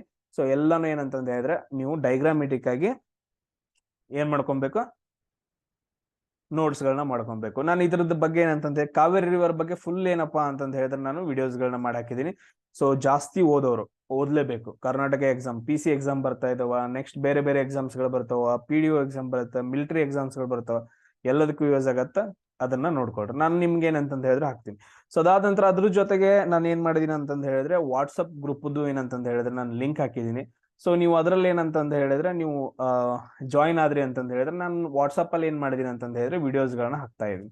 ಸೊ ಎಲ್ಲಾ ರಿವರ್ಗಳ ವಿಡಿಯೋ ಕೂಡ ನಾನು ಕಾವೇರಿ ರಿವರ್ ಸಂಬಂಧಪಟ್ಟಿದ್ದೆಲ್ಲ ಹಾಕ್ತೀನಿ. ಮುಂದೆ ಬೇರೆ ಯಾವ್ದಾದ್ರು ರಿವರ್ ಬಂತಂದ್ರೆ ಅದ್ರದ್ದು ಹಾಕಿರ್ತೀನಿ. ಎಸ್. ಆಮೇಲೆ ಪ್ರೆಸಿಡೆಂಟ್ ಬಗ್ಗೆ ಕ್ವಶನ್ಸ್ ಗಳನ್ನ ಕೇಳಿದಾರೆ ನೋಡ್ರಿ. ಪ್ರೆಸಿಡೆಂಟ್ ಬಗ್ಗೆ ಫಸ್ಟ್ ಕ್ವಶನ್ ಕೇಳಿದಾರೆ. ಟೋಟಲ್ ಏನಂತಂದ ಹೇಳಿದ್ರೆ 25 ಕ್ವಶನ್ಸ್ ಅಲ್ಲಿ ಪ್ರೆಸಿಡೆಂಟ್ ಬಗ್ಗೆ 3 ಕ್ವಶನ್ಸ್ ಗಳು ಬಂದಿದಾವೆ. ಪ್ರೆಸಿಡೆಂಟ್ ಟಾಪಿಕ್ ನು ಕೂಡ ನಾನು ಏನ್ ಮಾಡ್ಬೇಕಂದ್ರೆ ನಿಮ್ಗೆ ಫುಲ್ ಡೀಟೇಲ್ ಆಗಿ ಹೇಳ್ಬೇಕು, ಅದನ್ನು ಕೂಡ ನಾನು ಹೇಳ್ತೀನಿ. ಎಸ್. ನೆಕ್ಸ್ಟ್ ಕ್ವಶನ್ ಏನ್ ಕೇಳಿದಾರೆ ನೋಡ್ರಿ, ಲೋಮಾಸ್ ರಿಷಿ ಕೇವ್ ಅಂತಂದ ಐತೆ. ಇಲ್ಲಿ ನೋಡ್ರಿ ಲೋಮಾಸ್ ಋಷಿ ಗುಹಾ ಅಂತಂದ ಐತೆ. ಸೊ ಇದನ್ನ ಏನಂತಂದ ಹೇಳಿದ್ರೆ ಬೌದ್ಧ ಸನ್ಯಾಸಿಗಳಿಗೆ ಹಿಂದಿನ ಕಾಲದಲ್ಲಿ ಏನಂತಂದ ಹೇಳಿದ್ರೆ ಬೌದ್ಧ ಸನ್ಯಾಸಿಗಳು ಸೊ ಇರ್ಬೇಕಂತಂದ ಹೇಳಿ ಒಂದು ಗುಹೆಯನ್ನ ಕೆತ್ತಿಸ್ತಾರ. ಅದ್ರ ಹೆಸರು ಏನಂತಂದ ಹೇಳಿದ್ರೆ ಲೋಮಾಸ್ ಋಷಿ ಗುಹಾ ಅಂತಂದ ಹೇಳಿ. ಸೊ ಅದು ಯಾವ ರಾಜ್ಯದಲ್ಲಿ ಕಂಡು ಬರುತ್ತ ಅಂತ, ಬುದ್ಧಿಸ್ಟ್ ಮಾಂಕ್ಸ್ ಅಂತಂದ ಹೇಳಿದ್ರೆ ಬೌದ್ಧ ಸನ್ಯಾಸಿಗಳು. ಸೊ ಅದು ಯಾವ ರಾಜ್ಯದಲ್ಲಿ ಕಂಡು ಬರುತ್ತ ಅಂತ ಕ್ವಶನ್ ಕೇಳಿದಾರ. ನಾನು ಡೈರೆಕ್ಟ್ ಆಗಿ ಆನ್ಸರ್ ಹೇಳ್ತೀನಿ ನೋಡ್ರಿ. ಬಿಹಾರ್ ಒಳಗಡೆ ಏನಂತಂದ್ರೆ ಸೊ ಲೋಮಾಸ್ ಋಷಿ ಗುಹಾ ಕಂಡು ಬರುತ್ತ. ಬಿಹಾರದಲ್ಲಿ ಏನಂತಂದ ಹೇಳಿದ್ರೆ ಬರ್ಬರ ಅಂತಂದ ಹೇಳ್ತೀವಿ, ಬಾರ್ಬರಾ ಅಥವಾ ಬರ್ಬರಾ ಅಂತ, ಬಾರ್ಬರಾ. ಸೊ ಬಾರ್ಬರ ಗುಹೆಗಳು ಅಂತ ಕಂಡು ಬರ್ತಾವ, ಬಾರ್ಬರಹ ಗುಹೆಗಳು. ಸೊ ಇದ್ರಲ್ಲಿ ಏನಪ್ಪಾ ಅಂತಂದ ಹೇಳಿದ್ರೆ ಟೋಟಲ್ ಆಗಿ ತುಂಬಾ ಇಂಪಾರ್ಟೆಂಟ್ 4 ಗುಹೆಗಳು ಕಂಡು ಬರ್ತಾವ. ಕರನ್ ಚೌಪರ್ ಅಂತಂದ ಹೇಳಿ, ಕರನ್ ಚೌಪರ್ ಗುಹೆ. ಸೊ ಅದಾದ ನಂತರ ನೆಕ್ಸ್ಟ್ ಒನ್ ವಿಶ್ವಕರ್ಮ ಗುಹೆ ಅಂತಂದ ಹೇಳಿ, ವಿಶ್ವಕರ್ಮ ಗುಹೆ. ಸೊ ನೆಕ್ಸ್ಟ್ ಇನ್ನೊಂದು ಯಾವ್ದಂತಂದ ಹೇಳಿದ್ರೆ ಸುಧಾಮ ಗುಹೆ ಅಂತಂದ ಹೇಳಿ. ಸೊ ಇನ್ನೊಂದು ತುಂಬಾ ಇಂಪಾರ್ಟೆಂಟ್ ಲೋಮಾಸ್ ಗುಹೆ, ಲೋಮಾಸ್ ಋಷಿ ಗುಹೆ ಅಂತಂದ ಹೇಳಿ. ಸೊ ಅದರಲ್ಲಿ 4 ಏನಂತಂದ ಹೇಳಿದ್ರೆ ಗುಹೆಗಳು ತುಂಬಾ ಇಂಪಾರ್ಟೆಂಟ್ ಬರ್ತಾವ. ಸೊ ಇವುಗಳನ್ನ ಕೆತ್ತಿಸಿದವ್ರು ಯಾರಪ್ಪ ಅಂತಂದ ಹೇಳಿದ್ರೆ ಅಶೋಕ. ಮೌರ್ಯರ ಪ್ರಸಿದ್ಧ ದೊರೆಯಾದ ಅಥವಾ ಭಾರತದ ಅತ್ಯಂತ ಪ್ರಸಿದ್ಧ ದೊರೆಯಾದ ಅಶೋಕ ಏನ್ ಮಾಡ್ತಾನ ಅಂತಂದ ಹೇಳಿದ್ರೆ ಈ ಗುಹೆಗಳನ್ನ ಕೆತ್ತಿಸ್ತಾನ. ಯಾರಿಗೆ? ಬೌದ್ಧ ಸನ್ಯಾಸಿಗಳು ಇರ್ಬೇಕಂತಂದ ಹೇಳಿ. ಸೊ ಲೋಮಾಸ್ ಋಷಿ ಗೃಹ ನೀವು ತುಂಬಾ ಇಂಪಾರ್ಟೆಂಟ್. ಲೋಮಾಸ್ ಋಷಿ ಗೃಹ ಏನಂತಂದ ಹೇಳಿದ್ರೆ ಅದ್ರದ್ದು ಬಾಗಿಲುಗಳು ಇರ್ತಾವಲ್ಲ, ಹಿಂದ್ಗಡೆ ಬಾಗಿಲು ಮುಂದ್ಗಡೆ ಬಾಗಿಲು ಇರ್ತಾವಲ್ಲ, ಇಲ್ಲಿ ಏನ್ ಮಾಡಿದಾರೆ ಅಂತಂದ ಹೇಳಿದ್ರೆ ದೊಡ್ಡ ದೊಡ್ಡ ಮೊಸಳೆಯ ಆಕೃತಿಗಳಿರುವ ಮೂರ್ತಿಗಳನ್ನ ಕೆತ್ತಿದಾರೆ. ತುಂಬಾ ಇಂಪಾರ್ಟೆಂಟ್ ಆಗತ್ತೆ. ಸ್ವಲ್ಪ ಒಂದ್ ಕಡೆ ನೋಟ್ಸ್ ಮಾಡಿ ಇಟ್ಕೊಳ್ಳಿ. ಬಾರ್ಬರ ಗುಹೆಗಳು ಎಲ್ಲಿ ಕಂಡು ಬರ್ತಾವ ಅಂತಂದ್ ಕ್ವಶನ್ ಕೇಳ್ರು ಅಂತಂದ ಹೇಳಿದ್ರೆ ಬಿಹಾರು. ಲೋಮಾಸ್ ಋಷಿ ಗುಹಾ ಎಲ್ಲಿ ಕಂಡು ಬರುತ್ತೆ ಅಂದ್ರೆ ಬಿಹಾರು. ಕರಣ್ ಚೌಪ್ರಾ ಅಥವಾ ವಿಶ್ವಕರ್ಮ ಸುಧಾಮ ಗುಹೆ ಅಂತ ಬಂದನು ಕೂಡ ಬಿಹಾರ್ ಒಳಗಡೆನೆ. ಯಾಕೆ ಇದನ್ನ ಒತ್ತಿ ಒತ್ತಿ ಹೇಳ್ತಾ ಇದೀನಿ ಅಂತಂತ ಹೇಳಿದ್ರೆ ಸೆಂಟ್ರಲ್ ಗೌರ್ಮೆಂಟ್ ಎಕ್ಸಾಮು ನಿಮಗೆ ತುಂಬಾ ಇಂಪಾರ್ಟೆಂಟ್, ಎಲ್ಲಾನು ಅರ್ಥ ಮಾಡ್ಕೊಬೇಕು. ಇಷ್ಟು ಮಾಡ್ಕೊಂಡ್ರೆ ಸಾಕು. ನೆಕ್ಸ್ಟ್ ನೋಡ್ರಿ, ಇಲ್ಲಿ ಮಧ್ಯಪ್ರದೇಶ್ ಅಂತಂದೈತೆ, ಛತ್ತೀಸ್ಗಢ, ಜಾರ್ಖಂಡ್, ಬಿಹಾರ್ ಇವುಗಳದ್ದು ಕ್ಯಾಪಿಟಲ್. ಸೊ ಯಾವುದು ಅದಾದ ನಂತರ CM ಯಾರು ಅಂತಂದ ಹೇಳಿ ನೋಡಿಟ್ಕೊಡ್ರಿ. ಮಧ್ಯಪ್ರದೇಶದ ಭೂಪಾಲು, ಅದಾದ ನಂತರ ಬಿಹಾರದ ಪಾಟ್ನಾ. ಸರ್ ಪಾಟ್ನಾವನ್ನ ನಾವು ಹಿಂದಿನ ಕಾಲದಲ್ಲಿ ಪಾಟಲಿಪುತ್ರ ಅಂತ ಕರಿತಾ ಇದ್ವಿ. ಸೊ ಮೌರ್ಯರ ರಾಜಧಾನಿ ಸರ್ ಪಾಟಲಿಪುತ್ರ, ಗುಪ್ತರ ರಾಜಧಾನಿ ಪಾಟಲಿಪುತ್ರ. ಎಷ್ಟು ಪಾಯಿಂಟ್ಸ್ ಗಳು ಬಂದು ನೋಡ್ರಿ ಇಲ್ಲೇ. ನಾವ್ ಏನ್ ಮಾಡ್ಕೊಬೇಕು ಸ್ವಲ್ಪ ನೋಡ್ಕೊ. ಅಶೋಕ ಬಂದ್ರಿ ಸರ, ಮೌರ್ಯರ ಸಾಮ್ರಾಜ್ಯದ ಏನಂತ ಪ್ರಸಿದ್ಧದ್ರಿ. ಅವ ಏನಂತಂದ್ ಹೇಳಿದ್ರಿ, ಚಂದ್ರಗುಪ್ತ ಮೌರ್ಯ ಏನಂತಂದ್ ಹೇಳಿದ್ರೆ ಮೌರ್ಯ ಸಾಮ್ರಾಜ್ಯವನ್ನ ಸ್ಥಾಪನೆ ಮಾಡ್ತಾನ್ರಿ. ಅವನ ಮಗ ರೀ ಬಿಂದುಸಾರ ರೀ. ಬಿಂದುಸಾರನ ಮಗ ಅಶೋಕ ರೀ. ಅಶೋಕ ಅಂತ ಫೇಮಸ್ ರೀ ಅವನ ಶಾಸನಗಳಿಗೆ ರೀ. ಅದಕ್ಕೆ ಅವನ ಶಾಸನಗಳ ಪಿತಾಮಹ ಅಂತ ಕರೀತಾರಿ. ಎಸ್. ಅದಾದ ನಂತರ ನಮ್ಮ ಕರ್ನಾಟಕದಾಗ ಟೋಟಲ್ ಆಗಿ 14 ಶಾಸನಗಳು ಅವನು ಸಿಕ್ಕಿದವ್ರಿ. ಅದ್ರೊಳಗೆ ಮಸ್ಕಿ ಶಾಸನ, ಸನ್ನತಿ ಶಾಸನ, ಗವಿಮಠ ಶಾಸನಗಳು ತುಂಬಾ ಇಂಪಾರ್ಟೆಂಟ್ ಆಗ್ತಾವ್ರಿ. ಅದಾದ ನಂತರ ನೆಕ್ಸ್ಟ್ ಇನ್ನೊಂದೇನ್ರಿ ಸರ್, ಕಳಿಂಗ ಯುದ್ಧ ತುಂಬಾ ಇಂಪಾರ್ಟೆಂಟ್ ರೀ. ಯಾವಾಗ ನಡೀತಿರದ ಕ್ರಿಸ್ತಪೂರ್ವ 261ರಾಗ ನಡೀತ್ರಿ. ಮುಗೀತ್ರಿ ಇತಿಹಾಸ. ಮೌರ್ಯರ ಬಗ್ಗೆ ಇತಿಹಾಸ ಮುಗಿದ್ರಿ. ಇನ್ನೊಂದ್ ಸ್ವಲ್ಪ ಸ್ವಲ್ಪ ನೋಡ್ಕೊಂಡ್ರೆ ಮುಗಿದೋಯ್ತು. ಎಸ್, ಈ ತರ ನೀವೇನಂತಂದ ಹೇಳಿದ್ರೆ ಸ್ಟಡಿ ಮಾಡ್ತಾ ಹೋಗ್ಬೇಕು. ನೆಕ್ಸ್ಟ್ ಏನಪ್ಪಾ ಅಂತಂದ ಹೇಳಿದ್ರೆ battle of Plassey was Ghat between ಅಂತಂದ ಐತ್ರಿ. ಅಂದ್ರ ಪ್ಲಾಸಿ ಕದನ ಯಾರ ನಡುವೆ ನಡೆಯಿತು ಅಂತ ಕ್ವಶನ್ ಕೇಳಿದ್ರೆ, ಬ್ಯಾಟಲ್ ಆಫ್ ಪ್ಲಾಸಿ ಕದನ ಯಾರ ನಡುವೆ ನಡೆಯಿತು, ತುಂಬಾ ಇಂಪಾರ್ಟೆಂಟ್.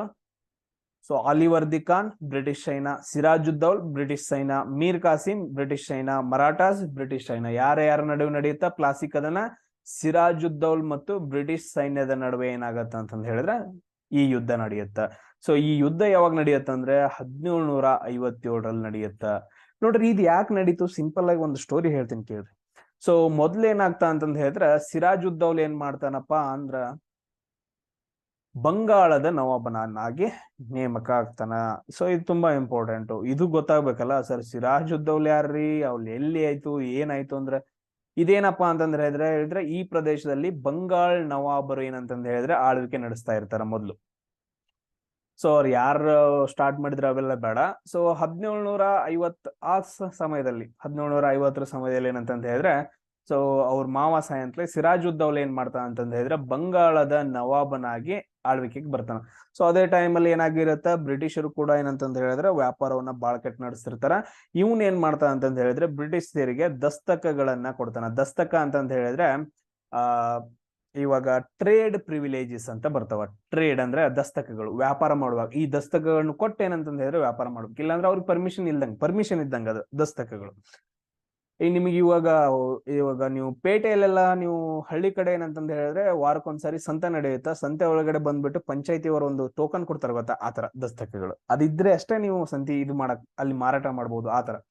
ಸೊ ಈ ತರ ಏನಂತಂದ ಹೇಳಿದ್ರೆ ಪರ್ಮಿಷನ್ ಕೊಟ್ಟಿರ್ತಾನ. ಬಟ್ ಆದ್ರೆ ಬ್ರಿಟಿಷರ್ ಏನ್ ಮಾಡ್ತಾರೆ, ಇದನ್ನ ಸದುಪಯೋಗ ಮಾಡ್ಕೊಂಗಿಲ್ಲ. ಇವನ್ ತಗೊಂಡ್ ಏನ್ ಮಾಡೋಣ ಅಂತಂದ ಹೇಳಿ ಬಿಟ್ಬಿಡ್ತಾರೆ. ಒಂದು ಕೇಸು ಇದೆಲ್ಲ ಆದ ನಂತರ ಅವ್ರು ಕಂಟ್ರೋಲ್ ಸಿಗಂಗಿಲ್ಲ ಬ್ರಿಟಿಷರು. ಅವ್ರು ಏನ್ ಮಾಡ್ತಾರ ಅಂದ್ರೆ ಕೋಲ್ಕತ್ತಾ ಒಳಗಡೆ ಏನ್ ಮಾಡ್ತಾರ ಅಂದ್ರೆ ಒಂದು ಕೋಟೆಯನ್ನ ಭದ್ರಪಡಿಸ್ತಿರ್ತಾರ. ಕೋಲ್ಕತ್ತಾ ಹೆವಿ ಮಿಲಿಟರಿಯನ್ನ ಹೇರೋದು, ಅದಾದ ನಂತರ ಗೋಡೆಗಳನ್ನ ಕಟ್ಟೋದು, ಹೆವಿ ಸ್ಟ್ರಾಂಗ್ ಆಗ್ತಿರ್ತಾರೆ. ಇದನ್ನ ತಡೆಯಕ್ಕಾಗದ ಸಿರಾಜುದ್ದೌಲ್ ಏನ್ ಮಾಡ್ತಾ ಅಂದ್ರೆ ಅವ್ರ ಮೇಲೆ ದಾಳಿ ಮಾಡ್ಬೇಕಂತ ಪ್ಲಾನ್ ಆಡ್ತಾನ. ಅದಕ್ಕಿಂತ ಮುಂಚೆ ಏನ್ ಮಾಡ್ತಾನ ಅಂತಂದ ಹೇಳಿದ್ರೆ 146 ಜನರನ್ನ ಸೆರೆ ಹಿಡಿತಾನ. ಬ್ರಿಟಿಷರ 146 ಜನರನ್ನ ಸೆರೆ ಹಿಡಿದು ಏನ್ ಮಾಡ್ತಾನ ಅಂತಂದ ಹೇಳಿದ್ರೆ ಅವರನ್ನ ಒಂದು ಕೋಣೆಯಲ್ಲಿ ಕೂಡಾಕ್ತಾನ. ಒಂದೇ ಕೋಣೆಯಲ್ಲಿ 146 ಜನರು ಕೂಡಾಕ್ತಾನ. ಕರೆಕ್ಟ್ ಆಗಿ ಗಾಳಿ ಆಡಂಗಿಲ್ಲ. ಅದ್ರಲ್ಲಿ 123 ಜನ ಸಾಯ್ತಾರ. ಅದನ್ನ ನಾವ್ ಏನಂತ ಕರಿತೀವಿ ಅಂದ್ರೆ ಬ್ಲ್ಯಾಕ್ ಹೋಲ್ ಟ್ರಾಜಿಡಿ ಅಂತ ಕರಿತೀವಿ, ಅಥವಾ ಬ್ಲ್ಯಾಕ್ ರೂಮ್ ಟ್ರಾಜಿಡಿ ಅಂತ ಕರಿತೀವಿ. ನಾವು ಕನ್ನಡದಾಗ ಏನಂತಂದ್ರೆ ಕಪ್ಪು ಕೋಣೆ ದುರಂತ ಅಂತ ಕರಿತೀವಿ. ಕಪ್ಪು ಕೋಣೆ ದುರಂತ. ಇದ್ರ ಆದ ನಂತರ ಬ್ರಿಟಿಷರು ರೊಚ್ಚಿಗೆ ಹೇಳ್ತಾರ, ಸಿಟಿಗೆ ಹೇಳ್ತಾರ.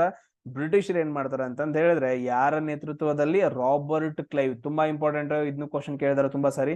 ರಾಬರ್ಟ್ ಕ್ಲೈವ್ ನ ನೇತೃತ್ವದಲ್ಲಿ ಸಿರಾಜುದ್ದೌಲ್ ಮೇಲೆ ದಾಳಿ ಮಾಡ್ತಾರ. ಆ ದಾಳಿ ಒಳಗಡೆ ಅದೇ ಎಲ್ಲಿ ನಡೆಯುತ್ತಂದ್ರೆ ಪ್ಲಾಸಿ ಒಳಗಡೆ ನಡೆಯುತ್ತ.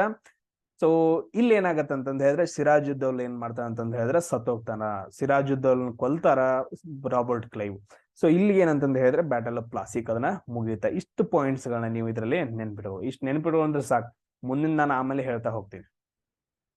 ಸಿರಾಜುದ್ದೌಲಾ ಆದ ನಂತರ ಯಾರು ಬರ್ತಾರ, ಮೀರ್ ಜಾಫರ್ ಅಂತಂದ್ ಅವನನ್ನ ನೇಮಕ ಮಾಡ್ತಾರೆ ಬ್ರಿಟಿಷ್, ಯಾಕಂದ್ರೆ ಅದನ್ನ ವಶಪಡಿಸ್ಕೊಳ್ತಾರೆ. ಮೀರ್ ಜಾಫರ್ ಏನಂತಂದ ಹೇಳಿದ್ರೆ ಕೆಲವು ದಿನ ಒಳಗೂ ಬ್ರಿಟಿಷರು ಮಾತು ಕೇಳ್ತಿರ್ತಾರೆ, ಆಮೇಲೆ ಅವನು ಕೂಡ ಸ್ವತಂತ್ರವಾಗಿರಾಕ್ ಪ್ರಯತ್ನ ಪಡ್ತಾನೆ, ನಾನು ಇವ್ರೆಲ್ಲ ಮಾತು ಕೇಳಂಗಿಲ್ಲ ಬ್ರಿಟಿಷರ್ದು ಅಂತಂದೇಳಿ. ಆಮೇಲೆ ಅವ್ರು ಏನ್ ಮಾಡ್ತಾರೆ ಅಂದ್ರೆ ಮೀರ್ ಜಾಫರ್ನ ತೆಗೆದು ಹಾಕ್ಬಿಟ್ಟು ಮೀರ್ ಕಾಸಿಂನ ಮೀರ್ ಜಾಫರ್ನ ಅಡಿಯ ಮೀರ್ ಕಾಸಿಂನ ನೇಮಕ ಮಾಡ್ತಾರೆ. ಮೀರ್ ಕಾಸಿಮ್ ಕೂಡ ಹಂಗೆ, ಎಷ್ಟ್ ದಿನ ಅಂತ ಒಬ್ರು ಅಂಡರ್ ಇರ್ತಾರೆ ನೀವು, ಅವನಿಗೂ ಆಗಂಗಿಲ್ಲ. ಅದಾದ ನಂತರ ಮೀರ್ ಕಾಸಿಮ್ ಕೈ ಮೀರಿ ಹೋಗ್ತಾ ಅಂತಂದ ಹೇಳಿ ಬ್ರಿಟಿಷರ್ ಏನ್ ಮಾಡ್ತಾರ ಅಂದ್ರೆ ಮೀರ್ ಕಾಸಿಮ್ನ ತೆಗೆದು ಹಾಕಿ ಮತ್ತ ಅವ್ನ ಮಾವನಾದ ಮೀರ್ ಜಾಫರ್ನ ಮತ್ತೆ ನವಾಬನಾಗಿ ಮಾಡ್ತಾರ. ಅವಾಗ ಮೀರ್ ಕಾಸಿಮ್ ಸಿಟ್ಟು ಬಂದ್ಬಿಡತ್ತ, ಇವ್ರ ಯಾರ್ರೀ ನನ್ನ ಇದು ಮಾಡಾರ ಅಂತಂದೇಳಿ ಸಿಟ್ಟು ಬರುತ್ತ. ಆ ಸಿಟ್ಟೊಳಗಡೆ ಏನ್ ಮಾಡ್ತಾ ಅಂತಂದ ಹೇಳಿದ್ರೆ ಅವ್ರ ಫ್ರೆಂಡ್ಸ್ ಗಳನ್ನ ಕೂಡ್ ಮಾಡ್ತಾನೆ. ಯಾರ್ಯಾರು, ಮೊಘಲರ ದೊರೆಯಾದ 2ನೇ ಶಾ ಆಲಮ್, ಅದಾದ ನಂತರ ಅವಧ್ನ ನವಾಬ ಶೂಜಾ ಉದ್ದೌಲು, ಆಮೇಲೆ ಮೀರ್ ಕಾಸಿಮ್, ಇವ್ರು 3 ಜನ ಸೇರಿ ಏನಂತಂದ ಹೇಳಿದ್ರೆ ಬ್ರಿಟಿಷರ ಮೇಲೆ ದಾಳಿ ಮಾಡ್ತಾರ. ಅದೇ ಏನಪ್ಪಾ ಅಂದ್ರೆ ಬಕ್ಸಾರ್ ಕದನ ಅಂತಂದ್ ಹೇಳ್ತೀವಿ. ಯಾವಾಗ ನಡೆಯುತ್ತಾ, 1764ರಲ್ಲಿ ಬಕ್ಸಾರ್ ಕದನ ನಡೀತಾ. ಅದನ್ನ ನಾವು ಮುಂದೆ ಡಿಸ್ಕಷನ್ ಮಾಡೋಣ. ಇಷ್ಟು ಜಸ್ಟ್ ಪಾಯಿಂಟ್ಸ್ ಗಳನ್ನ ನೆನ್ಪಿಡ್ಬೇಕು. ಎಸ್.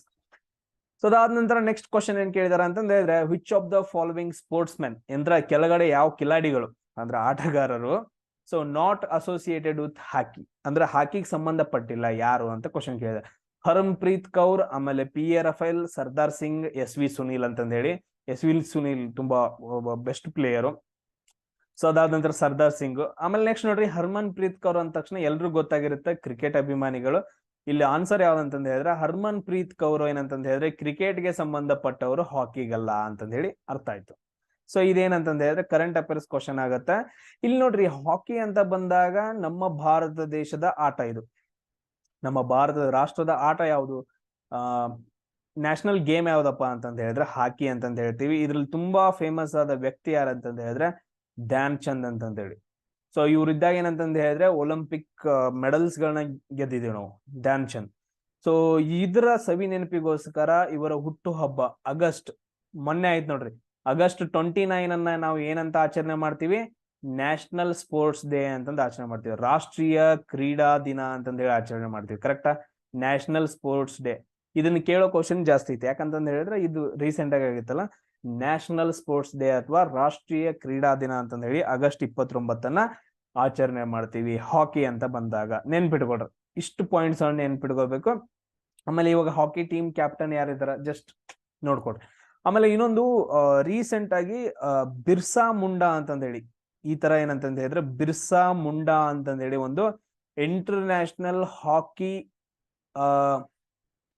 ಏನಂತ ಸ್ಟೇಡಿಯಂ, ಇಂಟರ್ನ್ಯಾಷನಲ್ ಹಾಕಿ ಸ್ಟೇಡಿಯಂ ಅನ್ನ ರೂರ್ಕೆಲಾ ಒಳಗಡೆ ಏನ್ ಮಾಡಿದಾರ ಅಂತಂದ ಹೇಳಿದ್ರೆ ಸ್ಟಾರ್ಟ್ ಮಾಡಿದಾರೆ ಆಲ್ರೆಡಿ. ಏನಂತಂದ ಹೇಳಿ ಇಂಟರ್ನ್ಯಾಷನಲ್ ಹಾಕಿ ನಡೆಯುವಂಥದ್ದು ಬಿರ್ಸಾ ಮುಂಡಾ ಅಂತಂದ ಹೇಳಿ. ಯಾವಾಗ ಅಂತಂದ ಹೇಳಿದ್ರೆ 2023 ಈ ರೀಸೆಂಟ್ಲಿ 1 ತಿಂಗಳ ಹಿಂದೆ ಏನಂತಂದ ಹೇಳಿದ್ರೆ ಸ್ಟಾರ್ಟ್ ಮಾಡಿದಾರ. ಇದನ್ನ ಕೇಳೋ ಚಾನ್ಸಸ್ ಎಲ್ಲ ಜಾಸ್ತಿ ಐತೆ. ಸೊ ಅದಾದ ನಂತರ ನೆಕ್ಸ್ಟ್ ನೋಡ್ರಿ, who among the following has been selected, Vyas Samman. ನಾನು ಜಾಸ್ತಿ ಹೇಳಂಗಿಲ್ಲ ಇದ್ರ ಬಗ್ಗೆ. ಏನಂತಂದ ಹೇಳಿದ್ರೆ ವ್ಯಾಸ ಸಮ್ಮಾನ ಅಂತಂದ ಹೇಳಿಯಪ್ಪ ಏನಂತಂದ ಹೇಳಿದ್ರೆ ಒಂದು ಪ್ರೈಸ್ ಬರುತ್ತಾ, ಅದನ್ನ ಯಾರು ಕೊಡ್ತಾರ ಅಂತಂದ ಹೇಳಿದ್ರೆ KK ಬಿರ್ಲಾ ಫೌಂಡೇಶನ್ ದವ್ರು ಕೊಡ್ತಾರೆ. ಯಾರು ಕೊಡ್ತಾರ, KK ಬಿರ್ಲಾ ಫೌಂಡೇಶನ್ ದವರು ವ್ಯಾಸ ಸಮ್ಮಾನ ಅಂತಂದ ಹೇಳಿ ಪ್ರೈಸ್ ಕೊಡ್ತಾರ. ಸೊ 2018ರಲ್ಲಿ ಯಾರಿಗೆ ಬಂದೈತೆ ಅಂತಂದ ಹೇಳಿದ್ರೆ ಲೀಲಾಧರ್ ಜುಗುದಿ ಅಂತಂದ ಹೇಳಿ ಬಂದೈತೆ. ಇದು ನಮಗ್ ಕೇಳಂಗಿಲ್ಲ ಕ್ವಶನ್, 2018 ಹಿಂದೆ. ನಮ್ಗೆ ಏನ್ ಕೇಳ್ತಾರ ಅಂದ್ರೆ 2022ರಲ್ಲಿ ವ್ಯಾಸ ಸಮ್ಮಾನ ಯಾರಿಗ್ ಬಂದೈತಿ, ಅಥವಾ 2023ರಲ್ಲಿ ವ್ಯಾಸ ಸಮ್ಮಾನ ಯಾರಿಗ್ ಬಂದೈತಿ ಅಂತ ಕ್ವಶನ್ ಕೇಳ್ತಾರ. ಸೊ ನೀವು ಇದನ್ನ ನೋಡ್ಬೇಕು. ಇಲ್ಲಿ ನಾನು ಇದು ನೀವು ಯಾರಾದ್ರೂ ಸ್ಟಡಿ ಚೆನ್ನಾಗಿ ಮಾಡೋರಿದ್ರಿ, ನಿಮ್ಗ ಜಾಬ್ ಹಿಡಿಬೇಕಂತನ ಆಸೆ ಇತ್ತು ಅಂತಂದ ಹೇಳಿದ್ರ ಯಾವ್ದು ನೋಡ್ಕೋಬೇಕು, ಭಾರತ ರತ್ನವನ್ನ ಯಾರಿಗ್ ಕೊಟ್ರು, ಪದ್ಮಭೂಷಣವನ್ನ. ಸೊ ಮೇನ್ ಇಂಪಾರ್ಟೆಂಟ್ ಬರುತ್ತೆ ಪದ್ಮ ವಿಭೂಷಣ ಅಂತಂದ್ ಬರುತ್ತ, ಪದ್ಮ ವಿಭೂಷಣ ಅಂತಂದ್ ಬರುತ್ತ. ಆಮೇಲೆ ನೊಬೆಲ್ ಪ್ರೈಸ್ಗಳು ಬರ್ತಾವ. ಇಷ್ಟು ಈ ಮೂರನ್ನ ನಾವೇನ್ ಮಾಡ್ಬೇಕಂತಂದ ಹೇಳಿದ್ರೆ ಓದ್ಕೋಬೇಕು. ಈ ಮೂರನ್ನ ನಮ್ಗೆ ಕ್ವಶನ್ಸ್ ಗಳನ್ನ ಜಾಸ್ತಿ ಕೇಳ್ತಾರ. ಸೊ ಅದಾದ ನಂತರ ನೆಕ್ಸ್ಟ್ ಏನಪ್ಪಾ ಅಂತಂದ ಹೇಳಿದ್ರೆ ಒಂದು ಕ್ವಶನ್ ಐತಾ 10th ಅನ್ನು ಕ್ರಿಕೆಟ್ ಗೆ ಸಂಬಂಧಪಟ್ಟಿದ್ದು, ಯಾವ್ದು ಕ್ರಿಕೆಟ್ ಟೂರ್ನಮೆಂಟ್ ಅಲ್ಲ ಅಂತ ಕ್ವಶನ್ ಕೇಳಿದಾರೆ. ಸೊ ಒಂದು 4 ಆಪ್ಷನ್ಸ್ ಗಳನ್ನ ಕೊಟ್ಟಿದ್ರು, ಅದಕ್ಕೆ ಏನಂತಂದ ಹೇಳಿದ್ರೆ ಕಪ್ ಗಳನ್ನ ಕೊಟ್ಟಿದ್ರು. ಸೊ ಇವಾಗ ಈಗ ಹೆಂಗಂತಂದ್ ಹೇಳಿದ್ರೆ IPL, ISL ಅಂತಂದ್ ಹಿಂಗ್ ಬರ್ತಾವಲ್ಲ, ರಣಜಿ ಟ್ರೋಫಿ ಅಂತಂದ್ ಹೇಳಿ ಈ ತರ ಏನಂತ ಆಪ್ಷನ್ಸ್ ಗಳನ್ನ ಕೊಟ್ಟಿದ್ರು, ಅದ್ ನಂಗೆ ಕಾಪಿ ಮಾಡಿ ಇದು ಮಾಡಕ್ ಆಗ್ಲಿಲ್ಲ. ಸೊ ಕ್ರಿಕೆಟ್ಗೆ ಸಂಬಂಧಪಟ್ಟಿರುವಂತಹ ಎಲ್ಲಾ ಏನಂತಂದ್ ಹೇಳಿದ್ರೆ ಯಾವ ಕ್ರೀಡಾ ಸ್ಪರ್ಧೆ ಅಂದ್ರೆ ಇವಾಗ ನಾವ್ ಹೇಳಿದ ವರ್ಲ್ಡ್ ಕಪ್, T20, ಅದಾದ ನಂತರ ರಣಜಿ, ಸೊ ಈ ತರ ಯಾವ್ಯಾವ ಬರ್ತಾವಲ್ಲ ಒಂದ್ ಲಿಸ್ಟ್ ಅನ್ನ ಮಾಡಿ ಇಟ್ಕೊಳ್ರಿ, ಅಷ್ಟು ಸಾಕು. ಸೊ ನೆಕ್ಸ್ಟ್ ಕ್ವಶನ್ ಏನ್ ಕೇಳಿದಾರೆ ಅಂತ ನೋಡ್ರಿ, ನಾಟ್ಯಾಂಜಲಿ ಡ್ಯಾನ್ಸ್ ಅಂತ ಬರುತ್ತೆ. ನಾಟ್ಯಾಂಜಲಿ ಅಂತ ನೃತ್ಯ ಅಂತ ಬರುತ್ತೆ. ನೀವು ಗೊತ್ತಾಗಿರ್ಬೇಕು ಯಾವ ದೇವ್ರಿಗೆ ಸಂಬಂಧಪಟ್ಟಿದ್ದು ಅಂತ. ನಾಟ್ಯಾಂಜಲಿ ನೃತ್ಯೋತ್ಸವ ಯಾವ ದೇವತೆಗಳಿಗೆ ಸಂಬಂಧಪಟ್ಟಿದ್ದು ಅಂತ ಕ್ವಶನ್ ಕೇಳಿದಾರೆ. ನೀವು ನಾಟ್ಯಾಂಜಲಿ ಅಂದ ತಕ್ಷಣ ನಿಮ್ಗೆ ಎಲ್ರಿಗೂ ಆಲ್ರೆಡಿ ಗೊತ್ತಿರ್ಬೇಕು, ಆನ್ಸರ್ ಎಲ್ಲ ಗೊತ್ತಾಗಿರ್ಬೇಕಲ್ಲ. ಯಾರಿಗಂತಂದ್ ಹೇಳಿದ್ರೆ ಶಿವನಿಗೆ, ಬ್ರಹ್ಮದೇವರಿಗಲ್ಲ, ವಿಷ್ಣುಗಲ್ಲ, ಗಣೇಶ್ಗಲ್ಲ. ಶಿವ ಏನಂತಂದ್ ಹೇಳಿದ್ರೆ ನಾಟ್ಯರಾಜ ಅಂತ ಕರಿತೀವಿ. ನಟರಾಜ ಅಂತ ಕರಿತೀವಿ ಅವನ್ನ, ನಟರಾಜ, ನಾಟ್ಯರಾಜ. ಸೊ ನಾಟ್ಯಾಂಜಲಿ ಏನಂತಂದ್ ಹೇಳಿದ್ರೆ ನಟರಾಜ ನೃತ್ಯಿಸುವ ಒಂದು ನೃತ್ಯ. ಸೊ ಇದು ಯಾವ ರಾಜ್ಯದಲ್ಲಿ ಆಚರಣೆ ಮಾಡ್ತಾರೆ ಅಂತಂದ್ ಹೇಳಿದ್ರೆ ತಮಿಳುನಾಡು ಒಳಗಡೆ. ಜಲ್ಲಿಕಟ್ಟು ಆಗ್ಲೇ ಹೇಳಿದ್ ನೋಡ್ರಿ ತಮಿಳುನಾಡು, ಇಲ್ಲೂ ಕೂಡ ಏನಂತಂದ್ ಹೇಳಿದ್ರೆ ತಮಿಳುನಾಡು.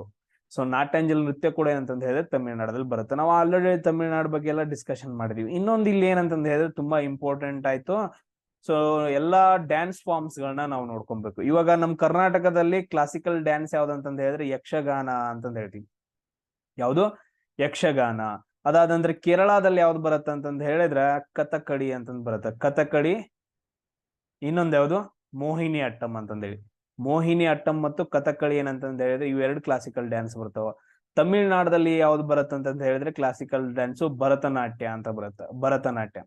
ಸೊ ಅದಾದ ನಂತರ ಆಂಧ್ರ ಪ್ರದೇಶದಲ್ಲಿ ಯಾವ್ದು ಬರುತ್ತೆ ಅಂತಂದ್ ಹೇಳಿದ್ರೆ ಕೂಚಿಪುಡಿ ಅಂತಂದ್ ಬರುತ್ತೆ. ಯಾವ್ದು? ಕೂಚಿಪುಡಿ. ಸೊ ಅದಾದ ನಂತರ ನೆಕ್ಸ್ಟ್ ನೋಡ್ರಿ, ಉತ್ತರ ಪ್ರದೇಶದಲ್ಲಿ ತುಂಬಾ ಸಾರಿ ಕೇಳಿದಾರೆ. ಉತ್ತರ ಪ್ರದೇಶದಲ್ಲಿ ಏನಂತಂದ್ ಹೇಳಿದ್ರೆ ಕಥಕ್ ಅಂತ ಬರುತ್ತೆ. ಕನ್ಫ್ಯೂಸ್ ಆಗತ್ ನೋಡ್ರಿ. ಕೇರಳದು ಕಥಕಳಿ, ಉತ್ತರ ಪ್ರದೇಶದ ಏನಂತಂದ್ ಹೇಳಿದ್ರೆ ಕಥಕ್ ಅಂತಂದ್ ಹೇಳ್ತೀವಿ. ಅದಾದ ನಂತರ ನೆಕ್ಸ್ಟ್ ಅಸ್ಸಾಂದ ಅಂತ ಬರುತ್ತೆ. ಸಾರಿ, ಇಲ್ಲಿ ಬರುತ್ತೆ ಅಸ್ಸಾಂ. ಅಸ್ಸಾಂದ ಏನಂತಂದ್ ಹೇಳಿದ್ರೆ ಬಿಹು ಅಂತಂದ್ ಹೇಳ್ತೀವಿ. ಇಷ್ಟು ಮಾತ್ರ ಕ್ವಶನ್ಸ್ ಗಳನ್ನ ಇಲ್ಲಿವರೆಗೂ ಕೇಳಿದಾರೆ. ಸೊ ಇವುಗಳನ್ನ ಒಂದ್ಸರಿ ನೋಡ್ಕೊಂಡು ಇಟ್ಕೊಂಡ್ರೆ ಸ್ಟೇಟ್ ಎಕ್ಸಾಮ್ಸ್ ಗಳಲ್ಲಿ ತುಂಬಾ ಇಂಪಾರ್ಟೆಂಟ್ ಆಗ್ತಾವ ಎಲ್ಲಾನು. ಸೊ ಅದಾದ ನಂತರ ನೆಕ್ಸ್ಟ್ ಇನ್ನೊಂದು ಕ್ವಶನ್ ಕೇಳಿದಾರೆ, ಗೋಲ್ಡನ್ ಮ್ಯಾನ್ ಬೂಕರ್ ಪ್ರೈಸ್. ಇದು 2019 ನಡೆದಿರೋ ಎಕ್ಸಾಮ್, ಅದಕ್ಕೆ 2018 ಕರೆಂಟ್ ಅಫೇರ್ಸ್ ಕೇಳಿದಾರೆ. Golden Man Booker prize.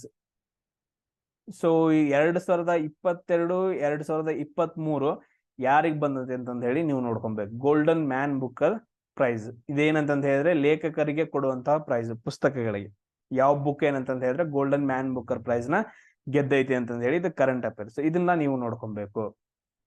So ಅದಾದ ನಂತರ ನೆಕ್ಸ್ಟ್ ನೋಡ್ರಿ ಕ್ವಶನ್, ನೋಬೆಲ್ ಗ್ಯಾಸ್ ಗಳಂತ ಬರ್ತಾವ. ನೀವು ಪೀರಿಯಾಡಿಕ್ ಟೇಬಲ್ ನ ನೀವು ನೋಡಿದ್ರೆ ಮೂಲ ವಸ್ತುಗಳು ಏನು ಎಲಿಮೆಂಟ್ಸ್ ಅಂತ ಬರ್ತಾವಲ್ಲ, ಸೊ ಅದರಲ್ಲಿ ನೋಬೆಲ್ ಗ್ಯಾಸ್ ಅಂತ ಬರ್ತಾವ. ಸೊ ಯಾವ ಗ್ರೂಪ್ ಸಂಬಂಧಪಟ್ಟಿರೋ ಅಂತಂದ್ ಹೇಳಿದ್ರೆ 18ನೇ ಗ್ರೂಪ್. ತುಂಬಾ ಸಾರಿ ಕ್ವಶನ್ ಕೇಳಿದಾರೆ ಇದನ್ನ. 18ನೇ ಗ್ರೂಪ್ಗೆ ಏನಂತಂದ್ ಹೇಳಿದ್ರೆ ನೋಬೆಲ್ ಗ್ಯಾಸ್ಗಳು ಸಂಬಂಧಪಡ್ತಾವ. ಇದು ಯಾಕಂತಂದ್ ಹೇಳಿದ್ರೆ ನೀವು ಅದನ್ನ ತಗೊಂಬಂದ್ ನೀವು ಹೊರಗಿಟ್ರು ಅಂತಂದ್ ಹೇಳಿದ್ರೆ, ಹೊರಗಿಟ್ರೆ ಗಾಳಿಗಿಟ್ರು ಕೂಡ ಅದೇನಂತಂದ್ ಹೇಳಿದ್ರೆ ರಿಯಾಕ್ಷನ್ ಆಗಂಗಿಲ್ಲ, ಅದಕ್ಕೆ ಸ್ಮೆಲ್ ಬರಂಗಿಲ್ಲ, ಅದು ಸೈಲೆಂಟ್ ಆಗಿ ಇದ್ಬಿಡುತ್ತೆ. ಸೊ ಅದನ್ನ ನಾವು ನೋಬೆಲ್ ಗ್ಯಾಸ್ ಅಂತ ಕರಿತೀವಿ. ಸೊ ಈ ನೋಬೆಲ್ ಗ್ಯಾಸ್ ತುಂಬಾ ಇಂಪಾರ್ಟೆಂಟ್. ಯಾವ್ಯಾವ ಬರ್ತಾವು? ಹೀಲಿಯಂ ಅಂತ ಬರುತ್ತೆ ನೋಡ್ರಿ, ಹೀಲಿಯಂ. ಕ್ಸೆನಾನ್ ಅಂತಂದ್ ಬರ್ತಾವ. ಜಸ್ಟ್ ಹೀಲಿಯಂ ಒಂದ್ ನೋಡ್ಕೊ. ಈ ಹೀಲಿಯಂ ಅನ್ನ ಎಲ್ಲಿ ಯೂಸ್ ಮಾಡ್ತೀವಿ? ಬಲೂನ್ ಗಳಲ್ಲಿ ಯೂಸ್ ಮಾಡ್ತಾರೆ, ಬಲೂನ್ ಗಳಲ್ಲಿ.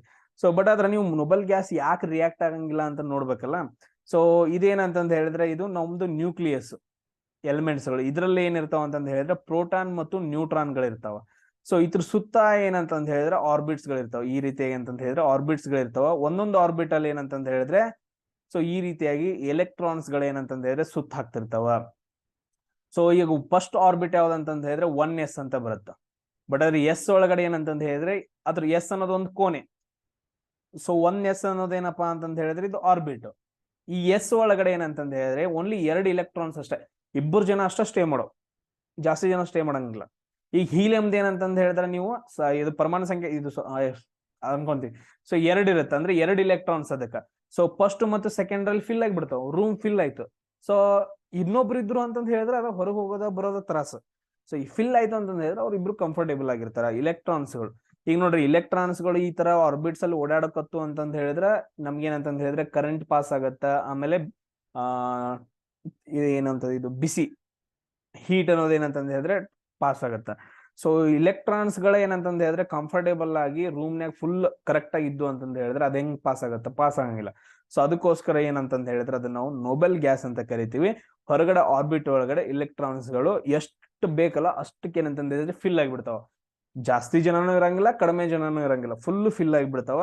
ಸೊ ಆರ್ಬಿಟ್ ಗಳಲ್ಲಿ, ಅದಕ್ಕೋಸ್ಕರ ಅವುಗಳನ್ನ ನೋಬೆಲ್ ಗ್ಯಾಸ್ ಅಂತ ಕರೀತಾರ. ಇವು ಎಷ್ಟನೇ ಗ್ರೂಪ್ ಗಳಿಗೆ ಸಂಬಂಧಪಟ್ಟಿದಾವ ಅಂತಂದ ಹೇಳಿದ್ರೆ 18ನೇ ಗ್ರೂಪ್ಗೆ ಸಂಬಂಧಪಟ್ಟಿದಾವು. ಸೊ ಇಷ್ಟು ಪಾಯಿಂಟ್ಸ್ ಗಳನ್ನ ನೀವು ನೆನಪಿಟ್ಕೋಬೇಕು. ಇಲ್ಲಿ ಟೋಟಲ್ ಆಗಿ ಏನಂತಂದ ಹೇಳಿದ್ರೆ 13 ಕ್ವಶನ್ಸ್ ಗಳನ್ನ ನಾನು ಡಿಸ್ಕಷನ್ ಮಾಡಿದೀನಿ.